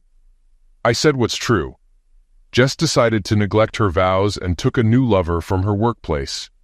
We won't be attending family events as a couple anymore. Please respect the situation and let us end our marriage quietly. Jess's voice trembled with anger. You made me look like the bad guy, like I was some strumpet who just let herself be seduced. Joe's patience was running out. I'm not the one who slept around, Jess. You wanted this. You wanted out. You think I'm some fool who stayed too long while you messed around. Well, I'm done, he added, his voice cold but clear. I've already been tested for STDs, and I suggest you do the same. If you were with him while you were still married to me, who knows who else he's been with? Jess's fury boiled over. You fool, she spat, slamming the phone down. Though Joe found some comfort in the idea of moving on, his nights were restless. He couldn't stop replaying everything that had led to this point. Even though he knew it wasn't all his fault, he couldn't shake the feeling that maybe he'd missed something, done something wrong. He kept remembering all the good times, the trips, the moments they shared, the intimate places where they'd connected.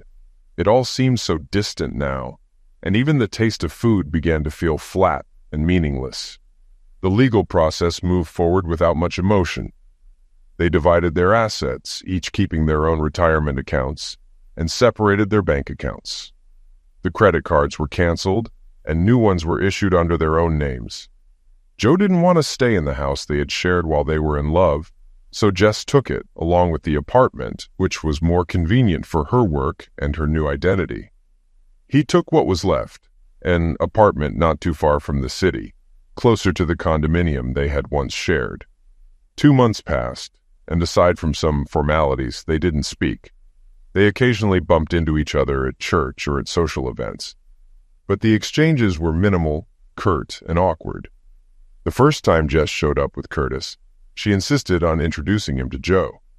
Curtis extended his hand with a grin, saying, I've heard a lot about you, Joe. Joe looked at him but didn't offer his hand. I wish I had known where things were heading when I first met you in Miami, he said, his voice flat. He glanced at Jess, shook his head, and turned away without another word. As the weeks went by, Joe began to notice the subtle shifts in the behavior of their mutual friends. He divided them into two categories: those who could be trusted and those who would inevitably share everything he said with Jess. Some of them, he realized, would no longer be part of his life, at least not in the same way. He could still hang out with them in group settings, tossing a ball around or grabbing a drink, but his deeper thoughts and feelings would stay private. He understood now why Neil Sedaka had written that breaking up was so hard. When his coworkers at the office found out about the divorce, they were overwhelmingly supportive. His boss, Evan, called him into his office, offering a kind ear. "Joe, if you need anything at all, just let me know. I can't imagine what you're going through, but I've had my own relationship troubles in the past, and sometimes it helps to talk it out. It can help you think things through." "Thanks, Evan. I appreciate it," Joe replied. "I know it's complicated, and it's hard to manage all the emotional and practical details." Evan hesitated for a moment, then added, "And look, I'm not sure if the idea of revenge has crossed your mind yet, but it probably will. Just don't do anything stupid. No violence or anything that could land you in jail. A few minutes of satisfaction won't be worth the legal trouble you'd be facing." Joe chuckled grimly. "Good advice, Evan. I'll keep that in mind." Evan raised an eyebrow, a smile tugging at his lips. "Sounds like you've been down this road before, huh?" Joe smirked. "You could say that." Evan leaned back in his chair. "Well, if you want to get even, you need to be creative. Think of it like solving a problem. Lay out the options, what's acceptable, what's off limits, and then figure out where you can make an impact. Financially, socially, maybe even professionally. Use your skills, Joe. Get creative." Joe thought for a moment. "Okay, that's something to think about. If you need time off, just let me know," Evan said, his tone more serious now. Joe nodded and left the office, sitting down to clear his head. He asked Evan for permission to use the conference room, then spent the next several hours working through ideas on an old whiteboard. He broke down the possible ways he could get back at Jess into categories: social, financial, professional, self-esteem, and legal. He then invited a few close co-workers to join him and brainstorm. One of them suggested adding physical and technical retaliation to the list, which sparked more creative ideas. They made a matrix, listing each type of revenge in the first column and possible actions under each heading. No idea was too far-fetched to consider, and the room buzzed with a mix of outlandish suggestions and ones that felt more realistic. By the end of the day, Joe took a photo of the board, packed it away in a box, and put it in the back of the room. Evan called him the next day to check in. "I hope you're feeling a little better.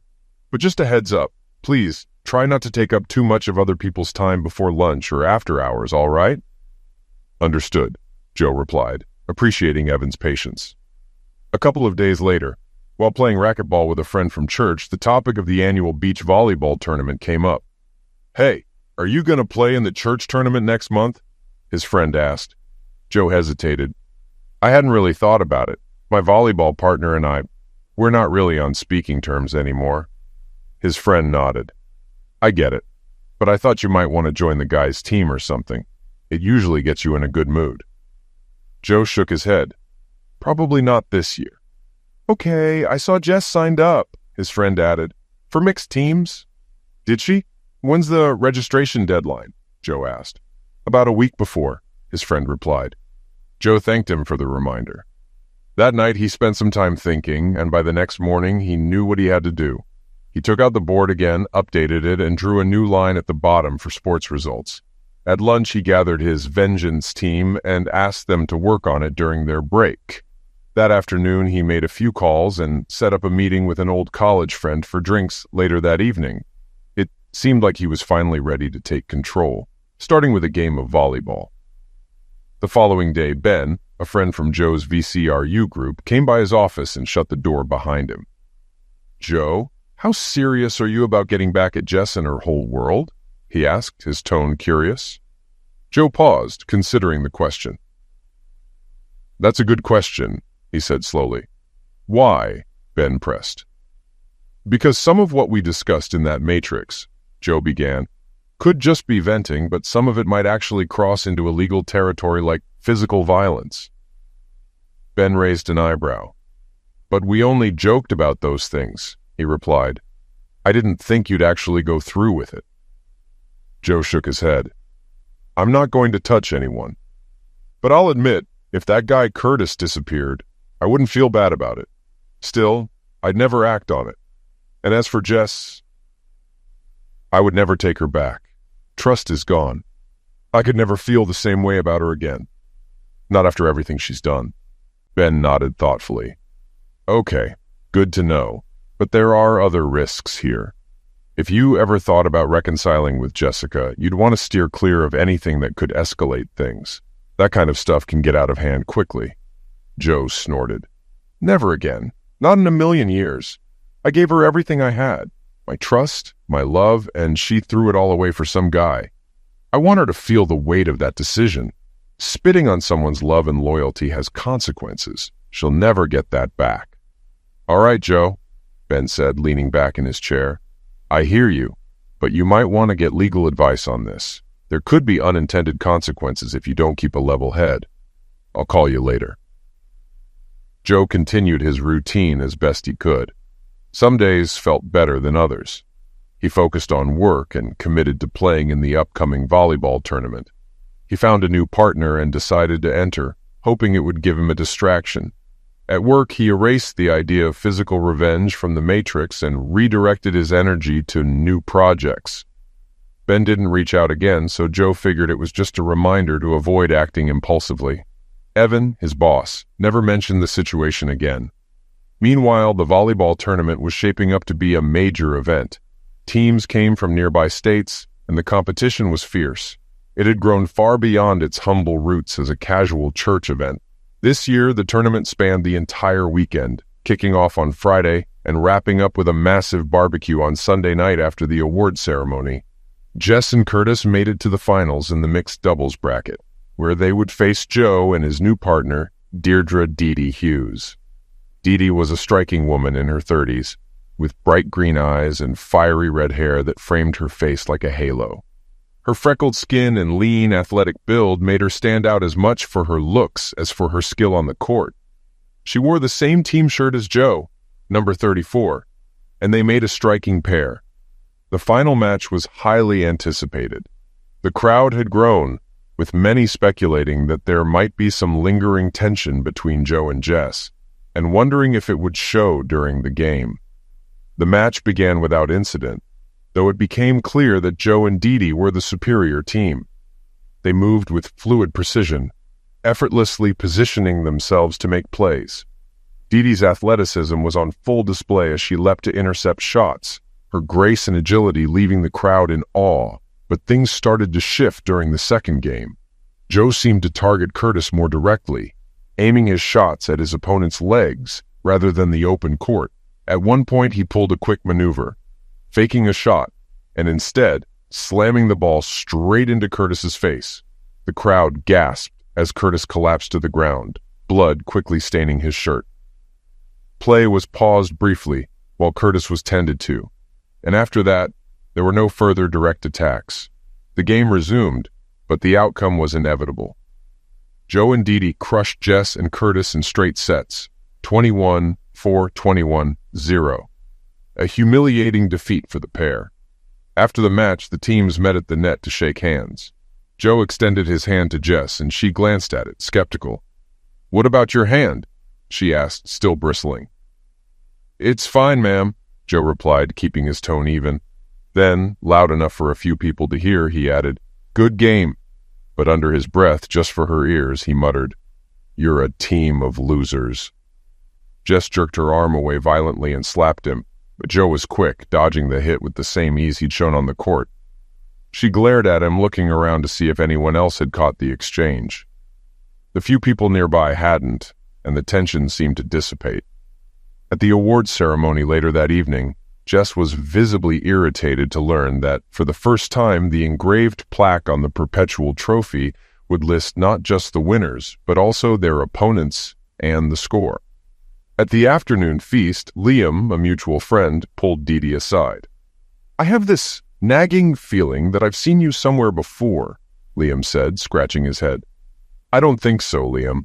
Dee Dee replied with a small smile. But people say that to me all the time. Joe chuckled. Dee Dee and I were friends back in school, he explained. We played volleyball together, but she was always way better. She made the second U.S. beach volleyball team but got injured and didn't make it to the Olympics. She was all over TV, though. She gets recognized everywhere. Ah, that makes sense, Liam said, nodding in understanding. Later that evening, after Joe had dropped Dee Dee off and she'd changed, she invited him to join her for a nightcap. They settled together on the couch, each holding a glass of whiskey. I've really enjoyed spending time with you, Dee Dee said, turning to face him. I know we started this as a rematch, but through all the training and today's tournament, I've realized just how much I've missed being around you, Joey. She leaned in and kissed him deeply. The kiss lingered, her tongue brushing lightly across his lips as they pulled apart. When Joe opened his eyes, he saw the wet outline of her lips and the subtle tremble in her smile. His gaze drifted down the smooth curve of her jaw, past her graceful neck and to the top of her chest. The freckles across her skin seemed to dance in the soft light, adding a charming contrast to the beauty of her figure.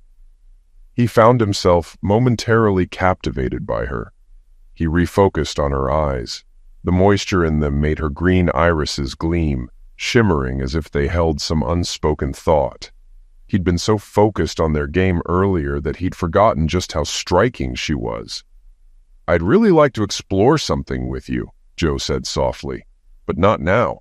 Right now, I feel like I'm just trying to recapture something from my past. You deserve better than that.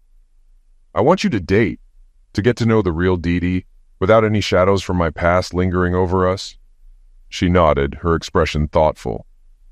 That makes sense, she said, her voice warm. I don't want to be anyone's reflection, either. They finished their drinks, shared a light kiss, and agreed to meet again in 3 weeks.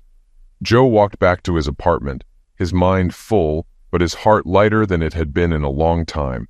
The divorce was final, and Jess and Joe had moved on. Although they lived in the same neighborhood and attended the same church, their lives had diverged. Joe was beginning to adjust to his new reality. A few days later, Ben checked in with Joe at work, asking how he was holding up and if he was ready to take action on the Matrix. I still feel like I'm carrying the weight of 10 years of lies and a love that meant nothing to her, Joe said, bitterness in his voice. Ben nodded. I've been thinking. We need to assess how far you're willing to go. This could get extreme. Nuclear? Joe asked, raising an eyebrow. What do you mean? This could have big consequences, Ben said seriously. You need to think about the long-term impact. At lunch, the team gathered in the conference room, setting up the matrix board again. Before they began, Joe added a few notes. He rewrote the physical pain category, adding a bloody nose from volleyball in red ink. He also included the social humiliation of the divorce and the embarrassment from the tournament. Red means it's final, Joe said. Your turn, Ben. Ben explained his updated approach, and the room fell silent. His proposal had 2 potential actions. One Joe had already discussed with Evan, and another Joe had to decide on himself. The group debated the options, but in the end it was up to Joe to decide whether to act. Over the following weeks, Joe weighed his choices while life moved on around him. One significant event was discovering Jess was pregnant and living with Curtis in the apartment she had kept after the divorce. Though Joe hadn't been to church since the volleyball tournament, he ran into Jess outside the service one Sunday. So, are you going to congratulate me, Joe? She asked sarcastically. Joe raised an eyebrow. I thought your hot body couldn't have kids, Jess. Or was Curtis's seed just too irresistible? Guess it must have been top class, she shot back, smirking. It wasn't planned, though. Loser, Joe muttered, his voice full of disdain. How far along are you? 7 months, Jess replied. So you couldn't even wait until the divorce was final? Joe scoffed. Top-class seed is top-class seed, she retorted with a grin. Joe's eyes narrowed. And you and your idiot are the real losers. You've got a trophy to prove it, he said, nodding toward the church's trophy case. Jess rolled her eyes. You're just a loser, Joe. A simple-minded, low-class loser, huh? Joe shot back. A failure who will never amount to anything. And by the way, if you don't see me next week, Curtis and I are heading to Monte Carlo for a real vacation. Enjoy your life, loser. Make sure you bring an air sickness bag, he added, turning away. Bye, loser, Jess called out as she got into her car. With that, Joe walked away, knowing that life was moving on and decisions had already been made.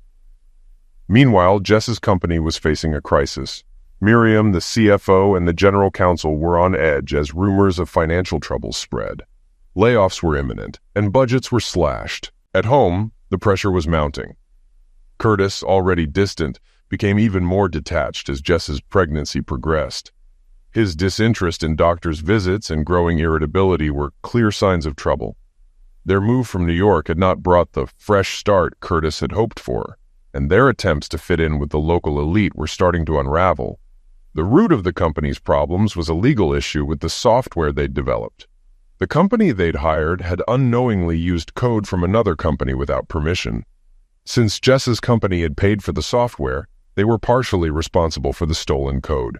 Worse, they had sold versions of the modified software, complicating the legal fallout. Months of legal battles followed, with layoffs and escalating costs. The company that owned the original software demanded compensation, licensing fees, and fines, putting Jess's company in jeopardy. Once thriving, the business now faced a critical turning point, and Jess found herself at the center of a crisis she never expected. Jess's company was facing a tough decision: stop using a crucial software or negotiate a licensing deal for the key code. The software's creator had recently shut down, leaving Jess's team without support. Replacing it with a new program would cause major disruptions, so Jess had no choice but to sign a 10-year licensing deal, starting with a hefty upfront fee that would taper off over time. The financial burden of these fees strained the company. Salaries were cut, commissions slashed, and morale plummeted as Jess neared her due date. At home, her relationship with Curtis had deteriorated. They were no longer partners, but strangers living together. One evening, Jess returned to find most of Curtis's things gone.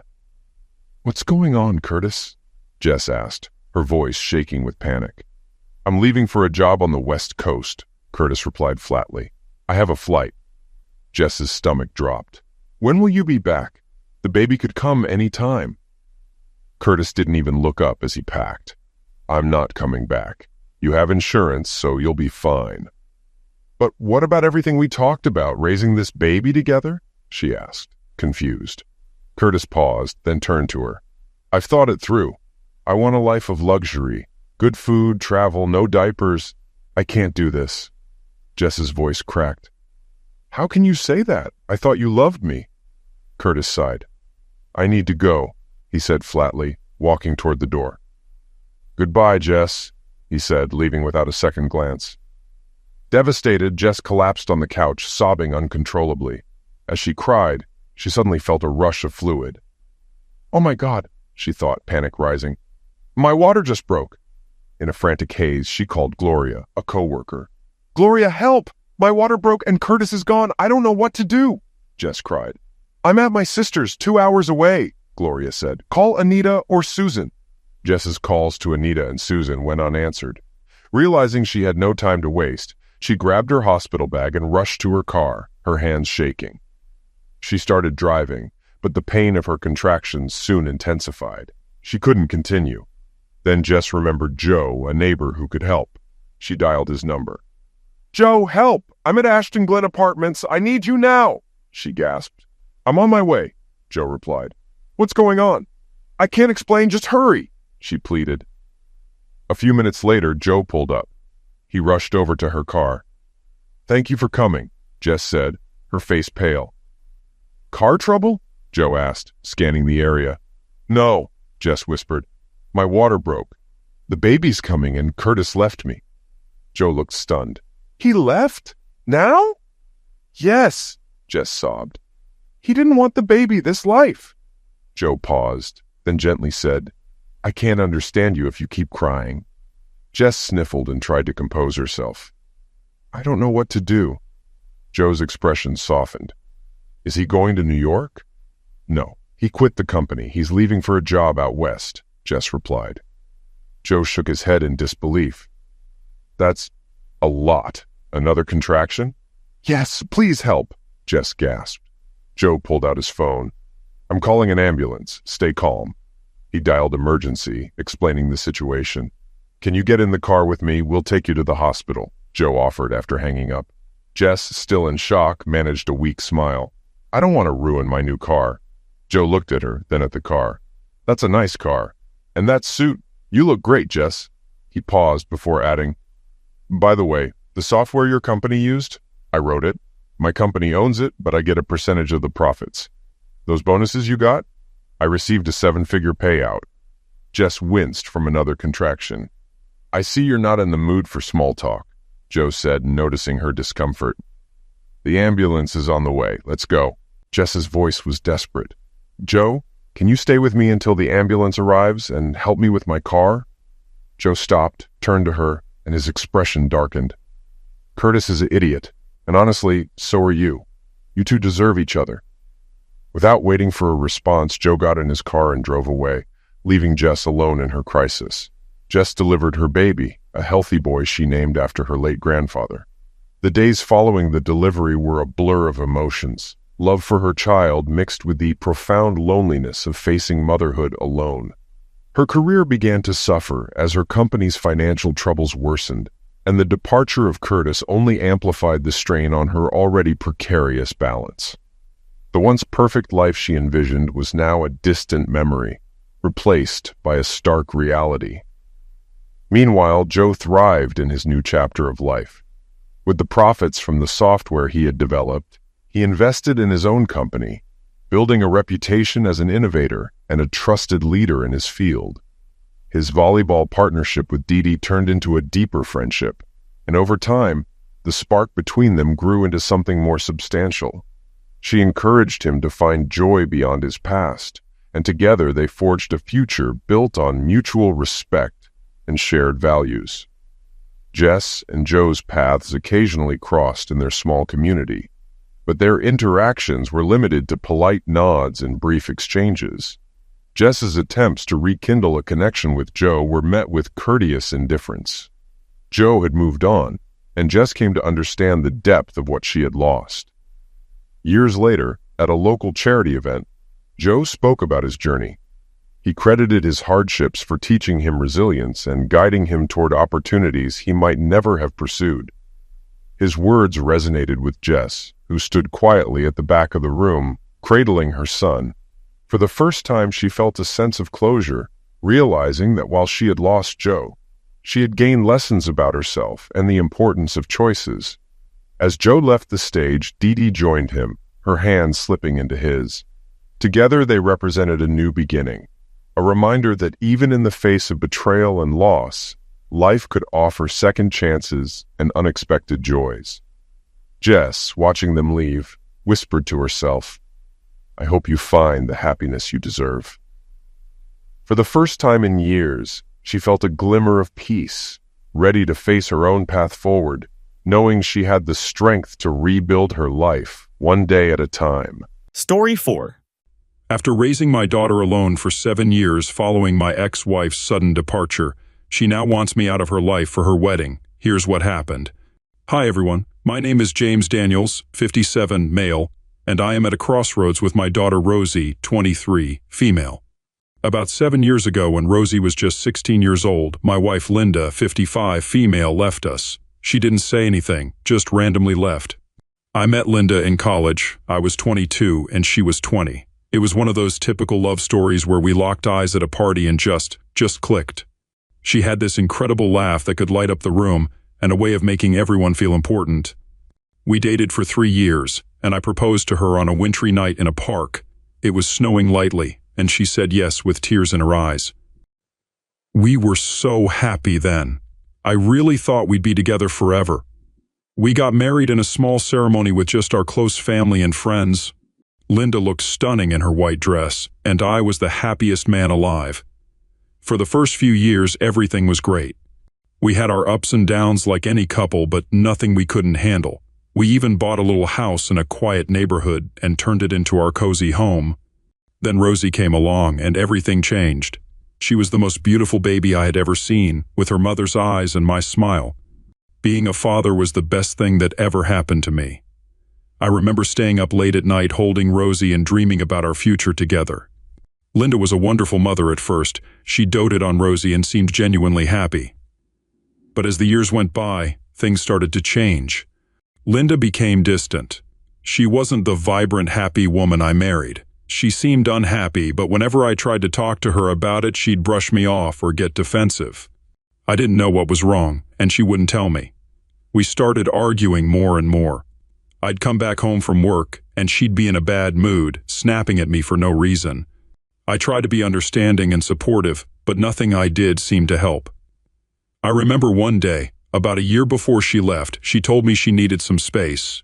She said she felt trapped and needed time to figure things out. I was devastated, but agreed to give her some space. She moved into the guest room, and our communication became even more strained. We were like two strangers living under the same roof. Despite the tension, I tried to keep things normal for Rosie's sake. She was a teenager and going through her own struggles. I didn't want her to see the cracks in our marriage. Linda still cared for Rosie, but it was clear she was struggling with her own issues. I thought maybe she was going through a midlife crisis or something, but I never imagined she'd actually leave us. One day, I came home from work and found a note on the kitchen table. It was from Linda, saying she needed to leave and find herself. She didn't give any specifics or say where she was going. She just said she couldn't do it anymore and hoped I'd understand. I was in shock. I couldn't believe she would just walk out on us like that. I felt like my whole world had come crashing down. Rosie was heartbroken. She kept asking me why her mom left, and I didn't know what to say. How do you explain something like that to a teenager? I told her that her mom loved her very much, but needed to sort out some things in her life. It was a tough time for both of us. Rosie and I grew closer as we tried to navigate our new reality without Linda. Later, I found out that Linda actually left me for someone else. She sent me divorce papers a few months later. I signed them just to get it over with. Soon after that, she got married to David, 59, male. Now, as a man, my self-esteem was extremely low. There was no denying that Linda left me because David was richer. However, eventually I got over it. Finding out she left me for someone else was a huge blow. It felt like a knife in the heart. I remember sitting on the couch, staring at those divorce papers, trying to process everything. I couldn't believe she had moved on so quickly and to someone who was frankly way better off financially. It made me feel like I wasn't good enough, like I couldn't provide what she needed. David was a successful businessman. I'd seen pictures of him online, and he looked like he had it all: fancy cars, a big house, the works. I couldn't compete with that. I worked a regular job, just enough to pay the bills and provide for Rosie. Linda had always been supportive of my work, or at least I thought she was. I never imagined she wanted more, that she felt like she was missing out on the luxurious life. When she married David, I was devastated. I felt like I was being replaced, not just as a husband, but as a father too. David was the kind of guy who could give her everything she ever wanted, and that stung. I spent a lot of time questioning myself and wondering what I did wrong. It was a dark period, and I often felt like I was drowning in my own self-pity. For a while, I just went through the motions. I took care of Rosie, went to work, and tried to keep things together, but inside, I was a mess. Rosie noticed, of course. She tried to be strong, but I knew she was hurting too. She missed her mom, and it was hard for her to understand why Linda chose to leave us for someone else. Eventually, I realized I had to pull myself together for Rosie's sake, if not for my own. I couldn't keep living in the past and letting it ruin my life. Years passed, and Rosie got more used to life without her mom. She stopped asking questions and just accepted that Linda wasn't around. She focused on her college and friends, and I think that helped her cope. But then one day, out of the blue, Linda reached out to her. I remember the day Rosie told me her mom had called her. She was so excited but also nervous. She didn't know what to expect, and honestly, neither did I. They started talking on the phone, and soon after, they met up for coffee. Rosie didn't tell me much about their conversation. She seemed happy, but I could tell she was also cautious. She didn't want to get hurt again. I tried to be supportive, telling her that it was good to have her mom back in her life. Deep down, though, I was scared. I didn't want Rosie to get her hopes up and then be let down if Linda decided to leave again. Over time, their relationship seemed to grow. They would meet up occasionally, and Rosie started mentioning her mom more often. She would tell me about their chats and the things they did together. It sounded like they were getting along, and that made me happy. Rosie deserved to have her mom in her life, and I hoped that Linda would stay this time. Things took a turn a few months ago when Rosie told me that she was getting married. She was so excited, and it made me happy to see her so thrilled. She also mentioned that she would be inviting Linda and David. While I wasn't too thrilled about seeing them, I was genuinely happy for Rosie. It was her big day, and I wanted it to be perfect for her. Rosie started planning the wedding with so much joy. She talked about the dress, the flowers, the venue. I was excited to see my little girl get married and start this new chapter in her life. We had a few planning sessions where she shared her ideas, and I offered my help in any way I could. I thought everything was going smoothly and that I would be part of this special occasion. However, about 2 weeks ago, Rosie came to my house saying that she wanted to say something important. She looked serious, and I could tell she was nervous. I thought maybe she was going to ask for advice or tell me something about the wedding plans, but it was something much more unexpected. She sat me down and told me that Linda and David were willing to pay for the entire wedding, but there was a condition. They would pay for everything, given that I wouldn't come to the wedding. I was shocked. I didn't know what to say at first. I just sat there staring at her, trying to process what I had just heard. I told her this was ridiculous and that I was her father. I couldn't understand why she would agree to such a thing. I asked her who would walk her down the aisle if I wasn't there. She said David had agreed to do that. Hearing that was like a punch to the gut. I was hurt and confused. I saw it in her eyes that she had already made her decision, and that broke my heart even more. I asked her how she could do this to me after everything we had been through together. How could she just cut me out of such an important moment in her life? She almost seemed annoyed by my question, like she didn't understand why I was so upset. She said that David was better because he could afford to pay for the wedding. It was like she didn't even care about my feelings. I was heartbroken. I couldn't believe my daughter, my little girl, who I had raised and loved, could be so cruel. It felt like all those years of being there for her meant nothing now. I told her, okay, if that's what she wanted, then I was okay with it, but I wasn't fine with it at all. Inside, I was shattered. It felt even worse than when Linda left me. At least then I had Rosie to hold on to. Now it felt like I had lost her too. I was in no way a poor man. I had a good job and a comfortable life, and I always managed to provide for Rosie. But I definitely couldn't give her the kind of extravagant wedding that Linda and David could. They had money and connections that I just didn't have. Still, I had one thing I had been saving to give her as a wedding gift, something that meant a lot to me. My parents left me a property in a highly affluent neighborhood. It was a beautiful house, much nicer than the one I lived in. I had always thought of it as Rosie's inheritance. I had planned to give it to her on her wedding day as a surprise gift. I thought it would be a perfect start for her new life. It was my way of showing her how much I loved her and how much I wanted to support her future. But since I wasn't invited to the wedding, I started to question if there was any point in giving her this gift. I mean, why would I give her something so valuable if she didn't even want me at her wedding? It hurt to think that she might not care about my gift. Just like she didn't seem to care about my feelings when she chose David over me. I have a niece, Lily, who's 19 years old. She's a sweet, sweet kid, and I love her a lot. She's always been there for me, and we have a great relationship. She's studying hard, working part-time, and dreaming of her own future. She's kind and thoughtful and has always made an effort to keep in touch, even when things got tough with the family. I started to think about giving the house to her instead. Lily's family wasn't well off, and she had struggled a lot. I knew that a house like that would change her life. She could live there or sell it and use the money to fund her education or start a business. The more I thought about it, the more it made sense. There was someone who loved and appreciated me and who could really benefit from this gift. So I made the decision. I decided I was going to give the house to Lily. It wasn't an easy choice because deep down I still wanted to give it to Rosie. But I felt like it was the right thing to do. I didn't want to give something so precious to someone who didn't seem to value me or my presence in her life. When I told Lily about the house, her eyes lit up with joy. She couldn't believe it. She hugged me and thanked me over and over again. It felt good to see her so happy, to know that I was making a real difference in her life.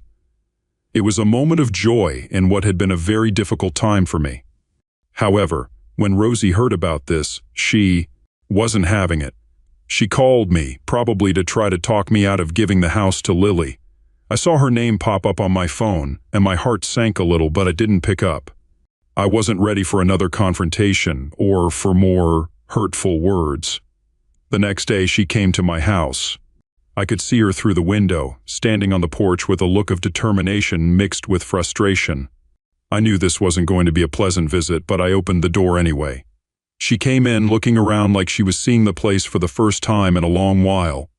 It felt tense, and I could tell she was gearing up to say something big. Rosie sat down on the couch and started to talk. She said she heard about the house and how I was planning to give it to Lily. Her voice was calm at first, but there was a hint of something more beneath the surface. She said she was surprised and that she thought the house was meant for her. It felt like she was trying to guilt-trip me, to make me feel bad for giving something valuable to someone else. She started to cry, or at least it seemed like crying at first. Tears welled up in her eyes, and she looked at me with this sad, almost pitiful expression.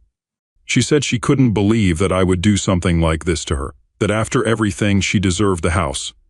She talked about how much it would mean to her and how it would be a way to start her new life with her husband. It felt like she was trying to manipulate me, using those tears to get what she wanted. But the more she talked, the more it felt off. Her tears seemed forced, like she was putting on a show.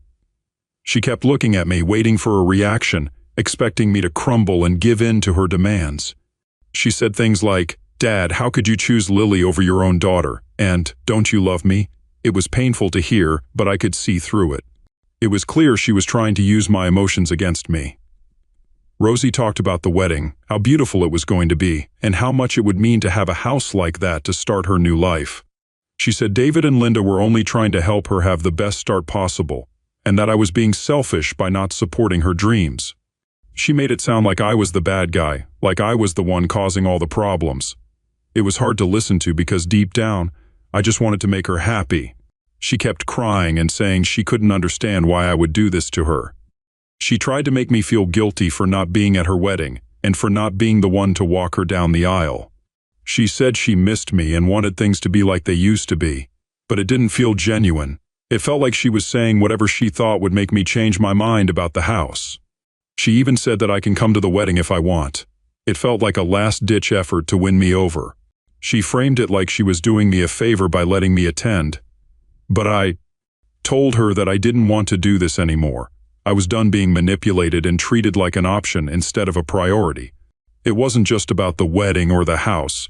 It was about how I had been pushed aside and how my feelings had been disregarded.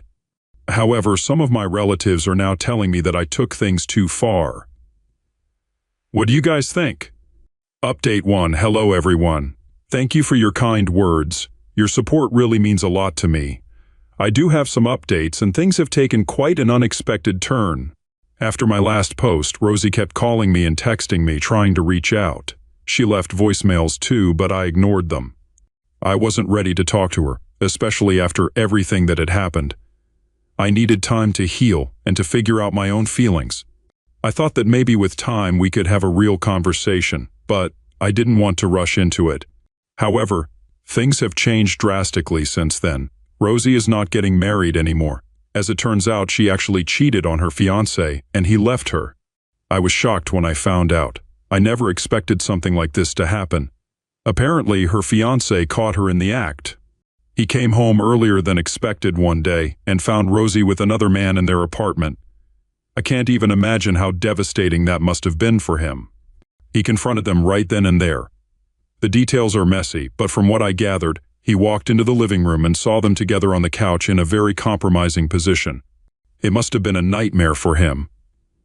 I heard that he was so furious and heartbroken that he didn't even give them a chance to explain. He immediately kicked her out, telling her to take her things and never come back. I found out about this through a mutual friend who still keeps in touch with Rosie's circle. She called me one evening and told me the whole story. She said she thought I should know, given everything that had happened with the wedding and the house. I was stunned. I didn't know what to think or how to feel. On one hand, I felt bad for Rosie because I knew this must be incredibly painful for her. On the other hand, I was also angry and disappointed. She had made such poor choices and hurt so many people, including herself. Hearing about what happened brought up a lot of mixed emotions for me. I felt a deep sadness because despite everything, Rosie is still my daughter, and I don't want to see her hurt. It also made me think about how things might have been different if she had made different choices, if she had treated people with more respect and kindness. I ended up sending her a message telling her that I was sorry to hear about what happened and that I hoped she was okay. I didn't bring up the house or the wedding. I just focused on letting her know that I cared about her well-being. It was a difficult message to send because it brought up a lot of unresolved feelings, but I felt like it was the right thing to do. Overall, it's been a challenging time, but I'm trying to stay positive. Since then, Rosie has been living with Linda and David. It must have been a difficult time for them too, financially, especially since most of the wedding arrangements were already in place. I can't deny that part of me feels like Rosie got what she deserved. Cheating on her fiancé was a betrayal of trust and commitment, and now she's facing the consequences. It's a tough lesson to learn, but sometimes we have to face the fallout of our actions in order to grow and change. Update 2. Hey everyone. It's been a while, but there have been some major developments in my life recently. I wanted to share what's been going on. About a month ago, Rosie and Linda got into a huge fight. From what Rosie told me on the phone, it was about a lot of things that had been building up between them. Rosie said Linda was upset about how Rosie had treated her fiancé and how it reflected on their family. Linda felt embarrassed and disappointed in Rosie's choices, and it all came to a head in a heated argument. Rosie called me in tears, asking if she could come stay with me for a while. She said things had gotten really bad between her and Linda, and she needed a place to stay until they could sort things out. I have to admit, part of me wanted to help her. She sounded so desperate and lost, and it hurt to hear her like that.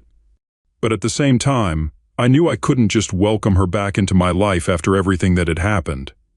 The pain and betrayal were still fresh, and I needed time to heal. I told Rosie that I couldn't let her stay with me. It was one of the hardest conversations I've ever had to have, but I knew it was the right decision for my own well-being. Rosie was upset and pleaded with me to reconsider. She said she didn't have anywhere else to go and that she needed my help. It tore me apart to hear her so desperate, but I had to stay strong. I explained to her that while I cared about her and wanted the best for her, I couldn't be the one to support her right now. I needed to focus on my own healing and move forward with my life. After that conversation, I felt a mix of emotions. I felt guilty for not being able to help Rosie when she needed it most. I worried about her safety and well-being, knowing she was in a tough spot. But I also felt a sense of relief and empowerment. I had stood my ground and prioritized my own needs, even though it was incredibly difficult. Since then, Rosie has been staying with a friend for a week. She's been reaching out to other family members and friends, trying to find a more permanent place to stay. It's been a tough situation for everyone involved, and I hope she's able to find the support and stability she needs. As for me, I've been focusing on self-care and rebuilding my life. I've been spending time with friends, pursuing hobbies that bring me joy, and reflecting on what I want for my future. It's a process, and there are good days and bad days, but I'm taking it one step at a time. I know some people might think I was too harsh in not letting Rosie stay with me. They might say that family should always support each other, especially in times of need. And while I understand that perspective, I also know that sometimes tough love is necessary. I need to set boundaries for my own emotional well-being, and that meant saying no to Rosie's request. Update 3. Hey everyone. It hasn't been long since my last update, but there's been a new development that I wanted to share with you all. A few days ago, something unexpected happened. Rosie tried to get into my house. It was a shock because she still had the spare key that I had given her a while back for emergencies, before everything fell apart between us. When I arrived home from work, I walked into the living room, and there she was, sitting on the couch. I was taken aback and didn't know what to say at first. I asked her what she was doing there, but she seemed determined and refused to leave. She said she didn't have anywhere else to go and that she needed a safe place to stay. It was clear she was in a tough spot, but I was not prepared for her to show up like this. I took a deep breath and tried to remain calm, but I also knew I had to set boundaries. I told her firmly that she wasn't invited into my house and that she needed to leave. I reminded her that I had already said no to her staying with me before, and that hadn't changed. Rosie started to argue, saying that she had nowhere else to go and that she needed my help. She pleaded with me to let her stay just for a little while until she figured things out. It was hard to see her like that, desperate and vulnerable, but I knew I couldn't let her manipulate me into letting her stay. As the conversation went on, she became more insistent and emotional. She tried to guilt-trip me, saying that I was abandoning her when she needed me the most. It was painful to hear, but I had to stay strong. I told her that if she didn't leave voluntarily, I would have to call the police. After Rosie realized I was serious about not letting her stay, she gathered her things and left my house. I could see the disappointment and hurt in her eyes as she packed up. It was a tough moment for both of us, but I knew I had to stick to my decision. About a minute after she left, I heard the doorbell ring again. I was hesitant to answer, but I saw it was Rosie through the peephole. She asked if she could at least come in to get some stuff from her room. I didn't want to prolong the situation, so I agreed, albeit reluctantly. I waited downstairs while she went up to her room. It felt surreal knowing she was in my house, even if just for a few minutes. Part of me wanted to talk to her and try to understand what was going through her mind, but I knew it wasn't the right time. About 5 minutes. Later, Rosie came back downstairs with a small bag of her belongings, and she left. I know some people might think I should have let Rosie stay or that I was too harsh in how I handled the situation. It's a difficult thing to navigate, especially when it involves family and emotions are running high. But I also know that I have to prioritize my own mental health and healing. Update 4. Hey everyone. I appreciate all the support and understanding you've shown me throughout this journey. I wanted to give you all a final update on where things stand now. Recently, some of my relatives came across this Reddit thread and showed it to Rosie. She was upset that I had shared our family issues with strangers on the internet. She confronted me about it, expressing her anger and disappointment. She felt like I had betrayed her trust by airing our private matters in a public forum. I tried to explain to Rosie that I made the decision to share my story as a way to process my emotions and seek support from others who might have gone through similar experiences. I told her that I didn't feel like I owed anyone an explanation for sharing my own feelings and perspective. As for Rosie, I have some positive news to share. She has managed to find an apartment, a small studio about 25 minutes away from my house. It's not far, but it's a step toward independence and stability for her. I'm glad she's taking this step and finding a place of her own where she can start to rebuild her life. On a positive note, I took my niece Lily to my parents' house to show her the new place. She was absolutely thrilled and excited about it, which made me really happy. Lily is currently in college, and I made her a promise that if she finds a job nearby after graduation, she can move into the house right away. I haven't officially transferred the house to Lily yet because there are some logistics to figure out. I want to make sure everything is set up properly and that she won't have to worry about taxes or any other legalities associated with the property. It's important to me that she starts her new chapter in the house without any unnecessary stress. I also want to take a moment to express my gratitude to each and every one of you who has supported me through this challenging time. Your words of encouragement, advice, and understanding have meant the world to me. It's been comforting to know that I'm not alone in navigating these difficult emotions and decisions. So, thank you.